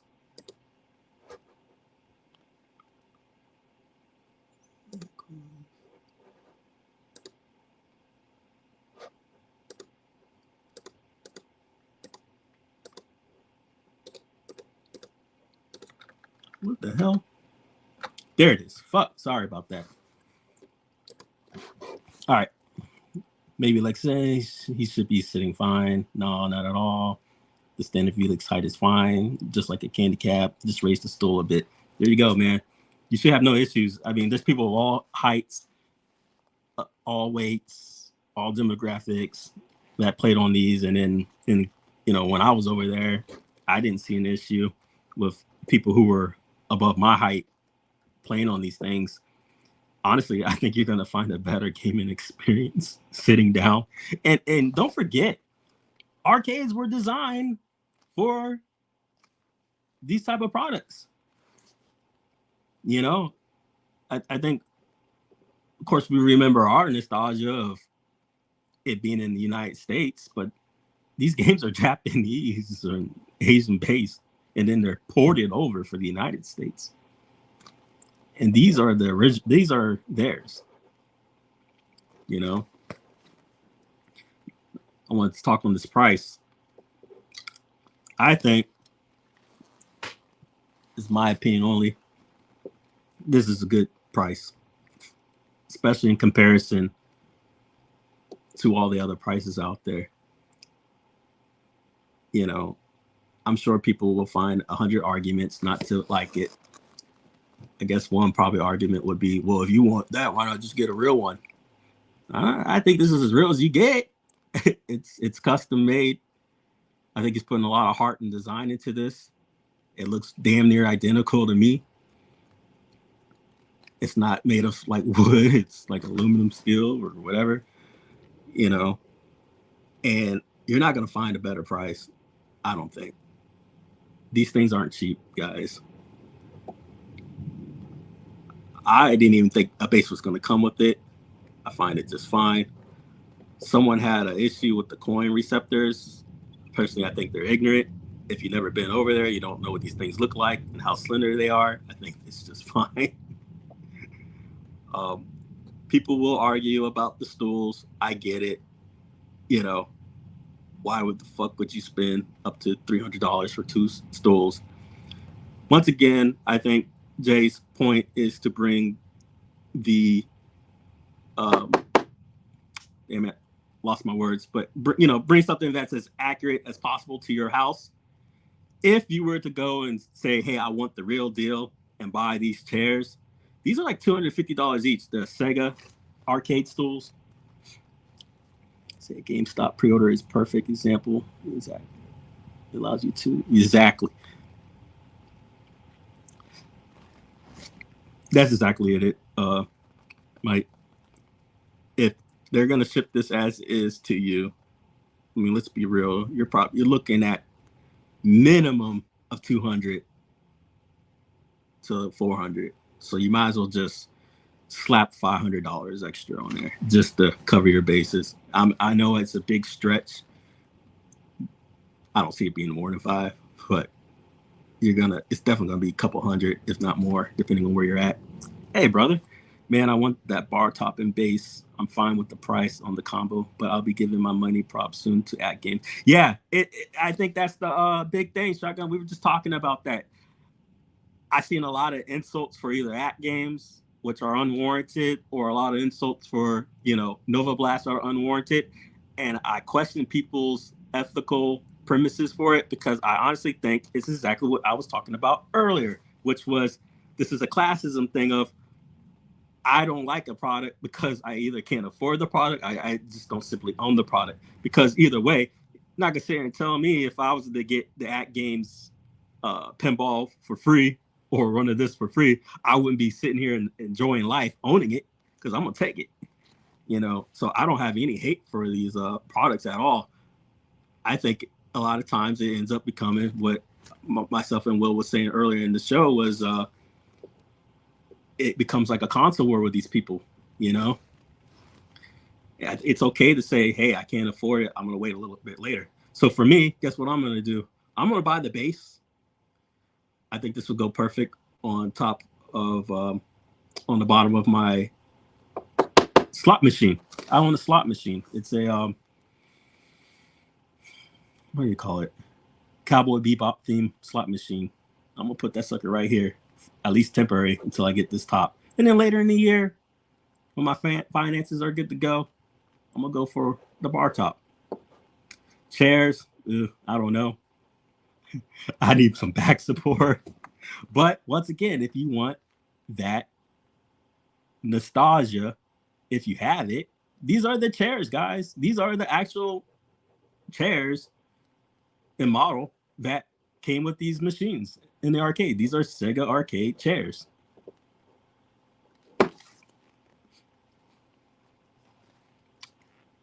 And that's another ignorance. I screenshot this, Mo. I promise you. Somebody who I think they were shitting on it on the IRK forums. Go figure, right? They were shitting on this product, and someone said something like, "I don't care about the Sanwa," or some bull crap on this product. And it's like, are you kidding me?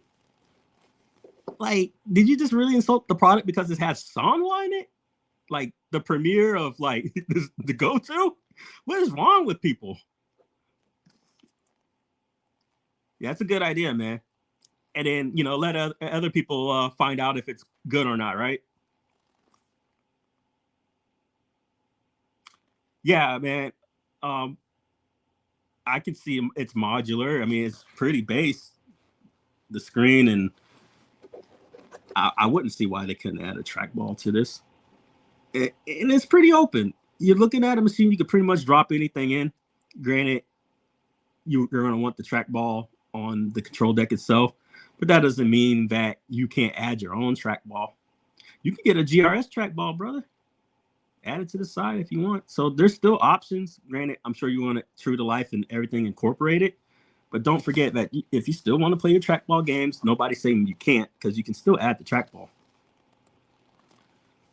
Look at it like this. If you get an authentic Vuelix cap here in the States, it's going to be 2,000 at least. Exactly. So why not get it for the theme you want? Let's be real. Since the MSVX, Unico has been standing up to its name. They're a reputable company that puts out reputable products. I don't see the hate. Candy caps too, if you get lucky. Exactly. If you get lucky, this is it. I asked Jay on the show, why the candy cap? And he was blunt, because nobody else is doing it. Why not? Thank you, brother. Right? I'm kind of scared to sit on them too. I'm like, nah. But the thing about it is, still, these are here. You know what? Why am I'm gonna put it in Sega arcade chairs. I'll pull them up. I mean, shit. On this one, I just pulled up. They're like $300. They're a little longer. I don't know if this is authentic or not on this one, but I'm just going to show you the pricing of just even get close to the theme of this shit. Let's see here. Present.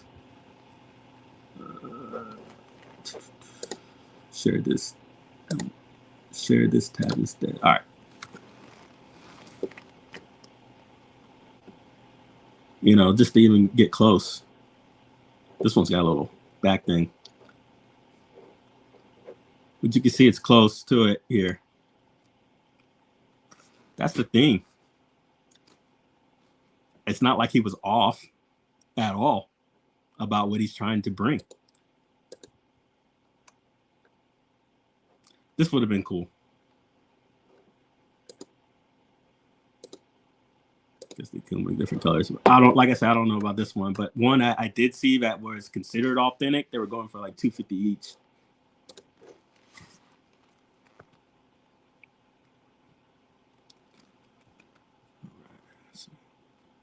But yeah, full circle. I'm gonna find this from my memory for At Games. The Addams Family Pinball Machine was supposed to be a 5,000 limited edition run, and that was the whole point to the placard, which I've showed you. There is a placard that is numbered. So to see it now changed is bogus. And the fact that I even would know the number was accurately 5,000, it didn't just come from out of my asshole. I read it somewhere. I'm gonna find it. But I think it gets a little upsetting is that when I have receipts upon receipts, and I'm glad I do this in real time, that people still question. And it's, you don't have to bind and follow somebody, and I recommend you don't. Always do your own research. Trust but verify. But actually do it. I spend a lot of time doing my research, but if you're not going to do time to do your research as well, then, I don't see the argument.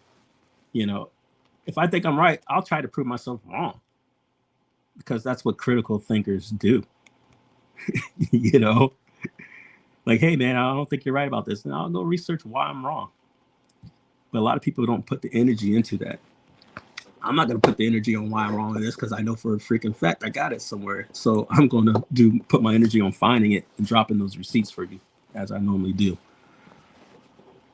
The facts are, if you ordered the At Games upgrade and you canceled, which many of us did, you were given a guaranteed $50 receipt and a guaranteed delivery date by December 31st. The buck has been moved to February. If you want to keep your order, that's so be it. But for those that are not satisfied with that response, they should be offered a refund. And guess what? At Games said they were going to offer a refund. And they lied, because I asked for mine, because they moved the date, the promissory date, and they said no. So I sent all this information with the facts, with the receipts, with the documents of these dates to my bank, and so far I've been awarded my chargeback. It's going to be up to At Games to prove that everything I sent was not right. And they're going to have to articulate why 6 to 8 months after the fact, I don't have a product in my hand.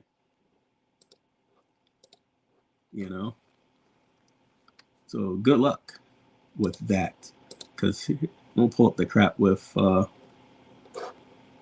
where they said they were going to do feed channel. They're going to give us a refund. And this is why I real time do this crap, so that I document. I like documenting, because then I can just pull it back up. So then we don't have these gaslighters stating, "Oh no, that's not what was said," because that's bull crap. And I don't think that's right. And then when something is proven, the buck keeps getting moved. I don't think that's right either. Keep moving the goalposts over and over and over. Well, they didn't say that. Well, here's the proof they said it. Oh, well, that's not what they meant. Well, here's where they meant it. Stop. Just stop. Also, if you're in the influencers groups and you're shilling to the point where you're just being negative, you probably should stop too. I get it. You got marching orders, but don't come for me. Especially if I know you're in the groups. Because that's not cool. Let's see here. Videos. Let's see, At Games. Where is it? Damn, this shit was a long time ago, huh?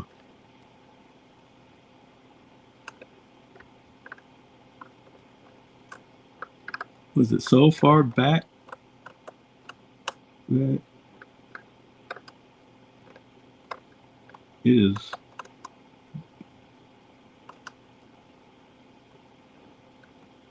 anyway, what the fuck was it under?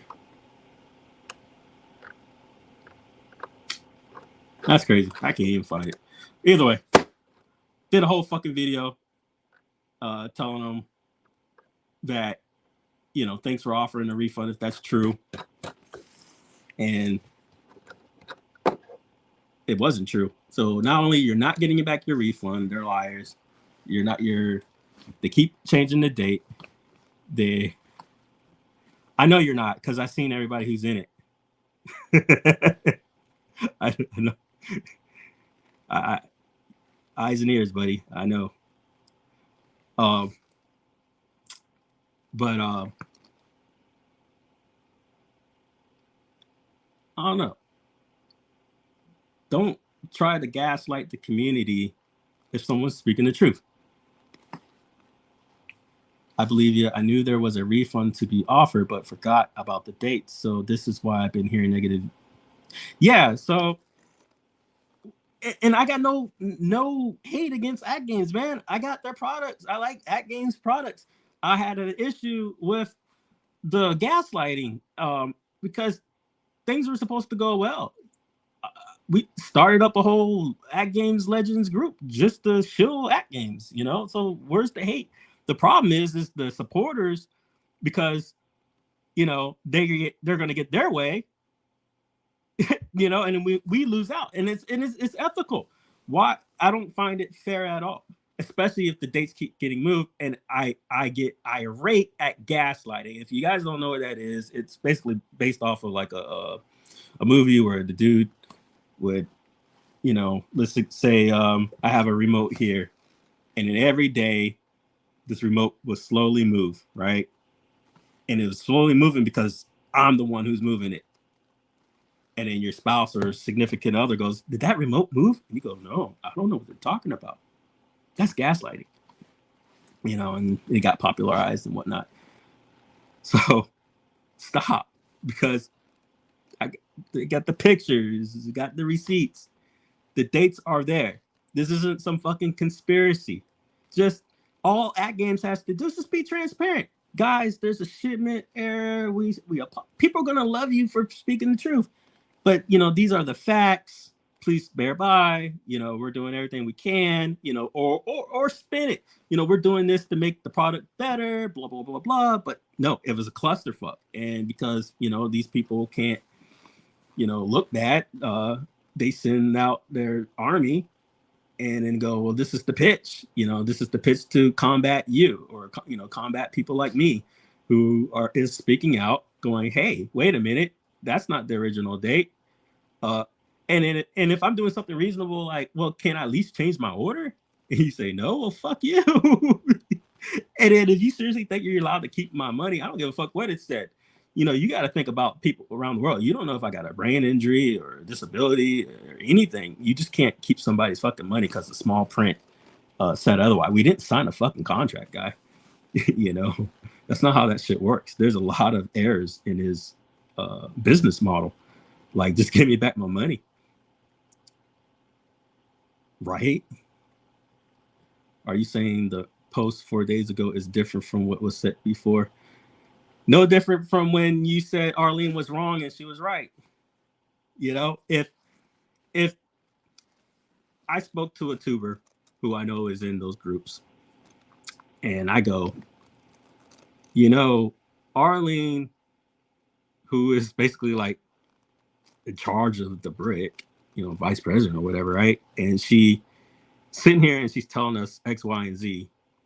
And then she's confirming that orders are going to be delayed. This is when the fiasco started, right? Then it was Army sent out to counter her and say she's wrong. You know how fucking insulting that is? How the hell are you going to tell a woman of her stature she's wrong on fucking anything? Who the hell are you? How do you know? Because she's in charge. She's the one who sends she's the one you have to go through to get these orders. Like, know her place, know your place. So then I send them, you know, the thing, and they go, well, PK personally told me. And I'm like, well, who the fuck are you? Nicely. Why are you being sent? Why are you being told firsthand information, but the person who's in charge of a whole fucking country orders isn't getting the information? Oh, I don't know. Man, come on. You guys serious right now? That the person who's in charge of North America's shipment to a whole fucking country doesn't have the facts, but Mr. YouTuber is? Got it? Come on. People sound silly. I mean, are we serious right now? You see where I'm coming from? So then her integrity is being attacked, which I find bullshit. And that's not okay. And then we're sitting here quoting her, and then we're right. Just like every fucking thing else, we're right. And we're not coming at this with some vendetta shit. We made a shill group to shill on behalf of the company, but we're going to keep it truthful. See, there's a difference. You can ethically influence, speak on the truth, like Wagner, you know, XYZ.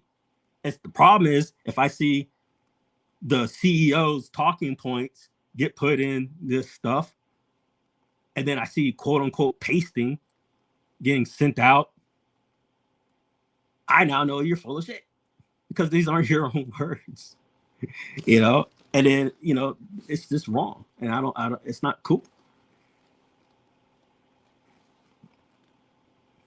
Can you read that post?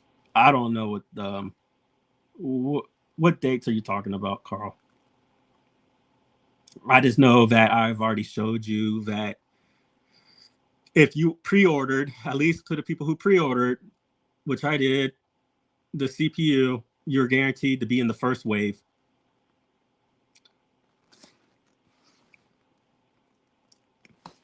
And the first wave is December 31st, not February. I mean, I don't know what else to say. Do you know the date you're talking about? Also, Carl, I did a whole video where I posted up the thing saying, you know, talking about if it's not by XYZ, they're going to offer you a refund.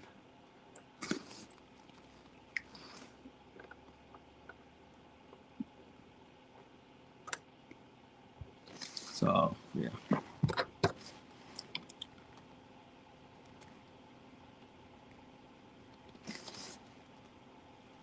Are you ready to look silly again? Are you telling me that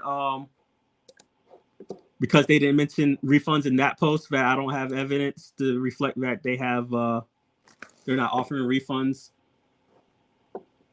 at all?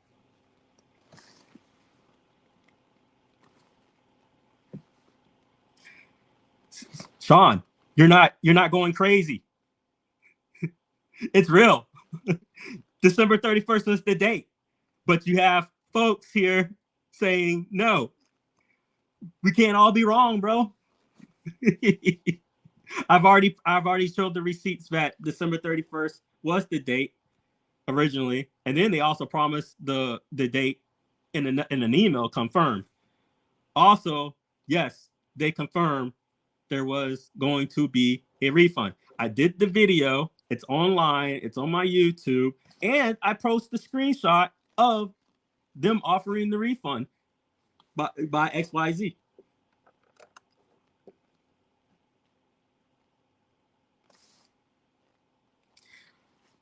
No, there's no language, man. See, well, okay, let's I'll dial it back, right? Let's take your premise and say the language is confusing. Let's go with that. Don't you think that's a problem? Why should anything be confusing? Let's play that card. It's confusing. People aren't able to use reasonable assessment. Why are they using confusing language? How ethical is it to right? There we go. So that alone, even so, we'll just go with that. Why is there confusing language? I find that deceitful because there should be no confusing language. There shouldn't be where I debate yay or nay, that we're even debating that we thought this or thought that. There should be nothing open for interpretations, because when people pull stunts like that, they can easily say, well, that's not what I meant, you know? And I find that very deceitful because they can just keep moving the buck, and they have. You know what I mean?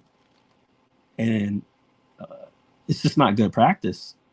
And it makes me feel extremely guilty if I want to purchase their product, which sucks because I want to. but I'm not finding what they're doing here okay at all. And I'm new to the scene. Like, guys, I just created this YouTube in April. From what I've seen, I was like, dang, I've only been here around that long. And my first arcade system was the iArcade. So I don't know any of the backstory on AtGames or Arcade 1-Up or all this other silly crap. I just know that I wanted a Addams Family unit, and I was going to get the Addams Family unit because it was going to be a limited edition run at 5,000. I didn't just make that up in my head. I don't do that. You know, I screenshot everything. And I even showed you the placard, which is common sense. The placard is numbered, number 1, 00001. It's numbered that way because for each unit made, they're going to put a number down. It's not going to say number 27,991. No, it's going to be 1 through 5,000. You know, actually, I might have type in the number 5,000 on my search here. See if that pops up in my chats. See, search messenger 500. Enter. Nothing. Damn it. I'm gonna find that sucker because I'm not gonna be bamboozled. But yeah, that was supposed to be limited edition, and now they're saying it's not limited edition. So why would you have a placard? Let's go with that. Let me dial it back. Why would you have a number placard? What are number placards for? Someone tell me, please. Because last I checked, a number placard was to reflect something was limited. You know, just like anything else. You get a Hasbro toy and it's got a placard on it with a number. It's to show you that, hey, you got number 250 out of the 8,000 ever made. You know? It's deceitful. Which would be satisfactory. If you want to keep your Addams Family, you should be able to keep your Addams Family and be 1,000% happy. I was 1,000% happy at the improvements that they made on Addams Family. I'm glad that they changed the placard placement. I'm glad that they centered the door, which people were also gaslighting on, trying to say it was already centered. I'm sorry, Wagner, but you did it too. I love his reviews. I think he's one of the best in the game. But when I saw him put what he put up, it was definitely something that was not his. He got told to put that up and he did it. So he kind of lost me on there. Otherwise, I love his reviews. I think he's objective. But when he put that on the post, I was shaking my head. Come on, man. That's not just true. So what it was you got like a square, like this. So imagine this is the coin door, like the whole door. And the receptors were off-centered on the door. So they were trying to say that the coins are off-centered on other stuff. Like, no, it's still centered. The frame is the whole coin door. It doesn't matter where the receptors are. The square here is in the middle, flushed, centered. That's the coin door. What they did was they chopped the sucker, made it into a little mini rectangle, and then they shifted it all the way to the other side and go, well, that's the way it is. No, mofos, that's not how it is. You gotta center the whole frame. I ordered factory installed the SSF that will delay my order, but yeah, exactly. I mean, have fun with it, man. I want you to enjoy your item and be happy. What I was not happy with is, okay, let's be real, Carl. Were you ever, doesn't matter if you're right or wrong, we're going to talk about the language. Were you ever under the impression that your order, which I assume is the Addams Family, was going to be one of the only ones for a while, that you wouldn't even hear or know about the other items until later down the line, like March or June or something like that? Was that the case for you? Or did you figure you're going to be bombarded with 8 other freaking options before your order finished? As I would like to know. Because the way I read a lot of things, there was insistence on getting it through FOMO, because get it while it's hot, because if you don't, you're going to miss out on the pricing.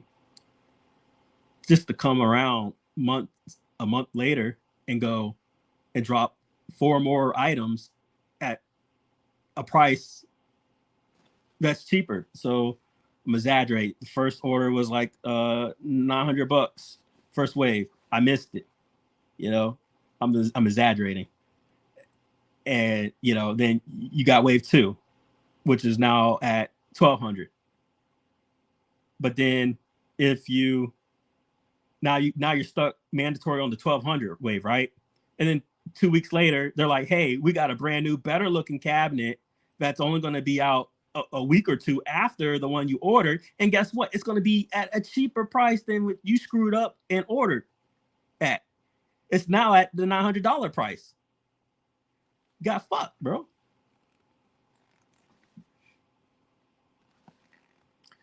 Right. Now, I get it.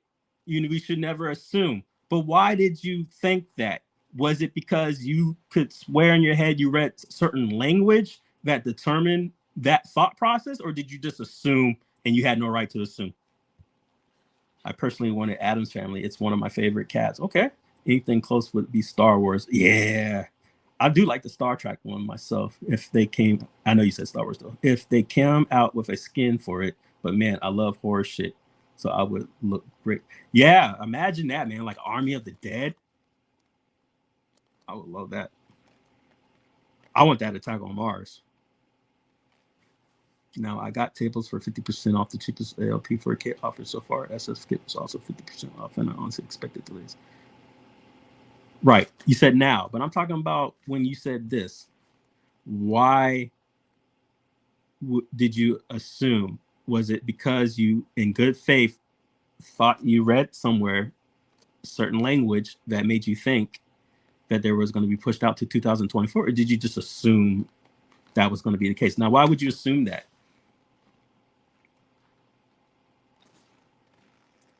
I'm pushing these questions for critical response, critical thinking response. That's why I'm asking you these questions.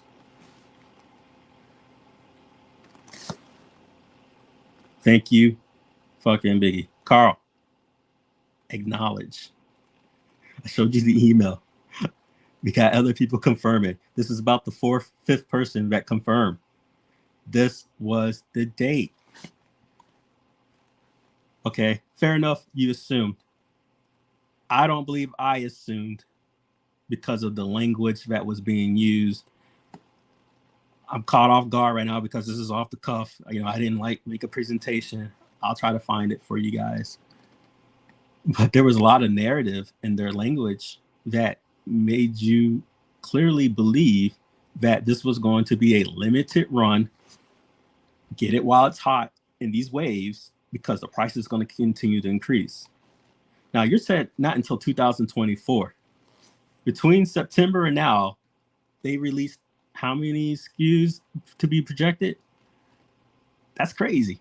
And then each one, you know, you missed wave 1 of ordering, you know, 900. Now it's, you know, 1,200. Now it's 1,400, right? And then they come in with another one. Now you're locked in at 1,200 on the first one, but then they got a new one that they just dropped a week after you just ordered this at 1,200 instead of 900, and then the new one that they bring in comes in at 900. So you got screwed. You pre-ordered, so now you lost 200 initially, right? Because you missed the wave order, and then now they're saying you're gonna lose $200 more physically because they're not going to give you a refund. So you missed out on $400 in savings, and they took 200 of it because a new SKU came out like a week later. That's BS, bro. That's not cool. Because I swear I got stuff where when people ask, you know, and they're like, oh, that person went in. Yep. Now I get got that. I'm working, man, so I gotta go. Hey, I appreciate you coming through, man, showing love. Thank you. Always speaking facts. Appreciate you. Thank you. Addams Family was the cheapest one so far in that first, but it was the only one, brother. It was the only cabinet. That was the point. Imagine, Carl, that okay, put yourself in someone else's situations. Say you missed that first wave. The price went up, right? And then just weeks later, they come in with a new SKU, one that you want, and at a lower price, and you can't change. That's deceptive, man. That's not okay. You know, I mean, if I was brand new looking at this now and see what I want, you know, I'm like, okay, I'm cool. But to be the first, and then to show that it was going to be, I'm assisting. I'm personally going to double down. And if I find myself to be wrong, I'll openly apologize about it. But I'm going to double down on this. That Addams Family was supposed to be a limited run of 5,000. And it's enforced by the premise that I've proven and showed you that the placard was numbered.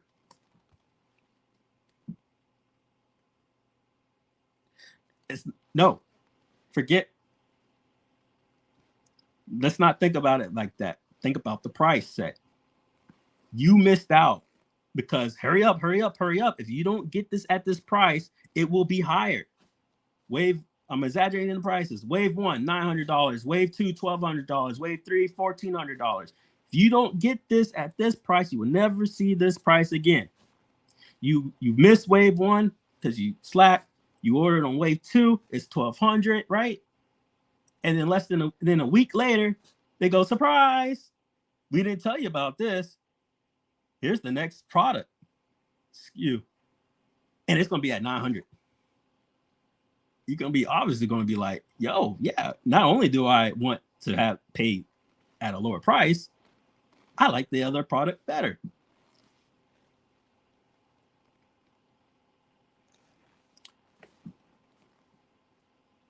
I don't know what to say about that. I don't think Kickstarter does that at all.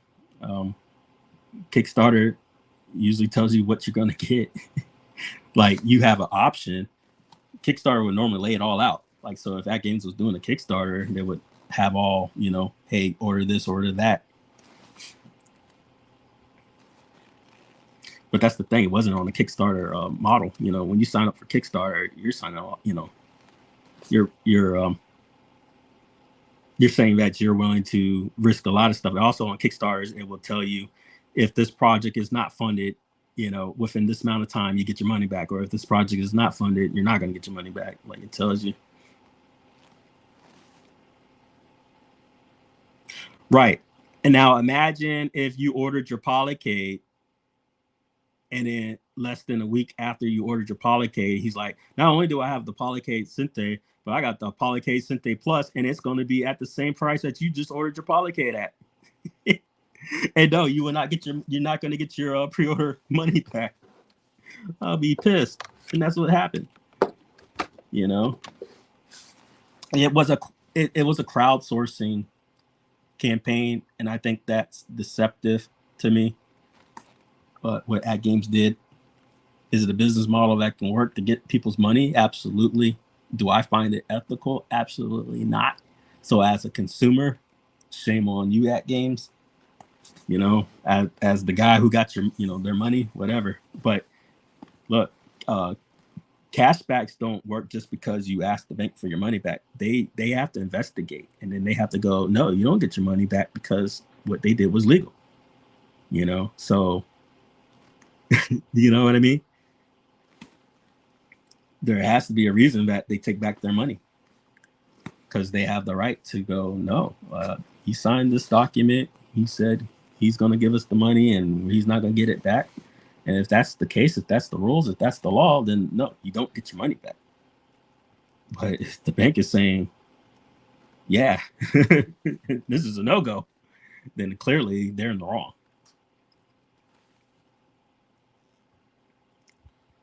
But yeah, I only got on because I was fucking bored, waiting on the kiddos, and goddamn it, I've been on way too long. Appreciate anybody who came through. I say you guys have a great day. And Carl, when I find that 5,000, I'll make sure to put it up. But yeah, I think it's time to acknowledge that not everything is ethical on the At Games side. Do they have a good product coming out? Absolutely. What they're pulling with the fiasco of the The delayed shipments, I think it's deceptive. Is it their fault that the shipments were delayed? Absolutely not.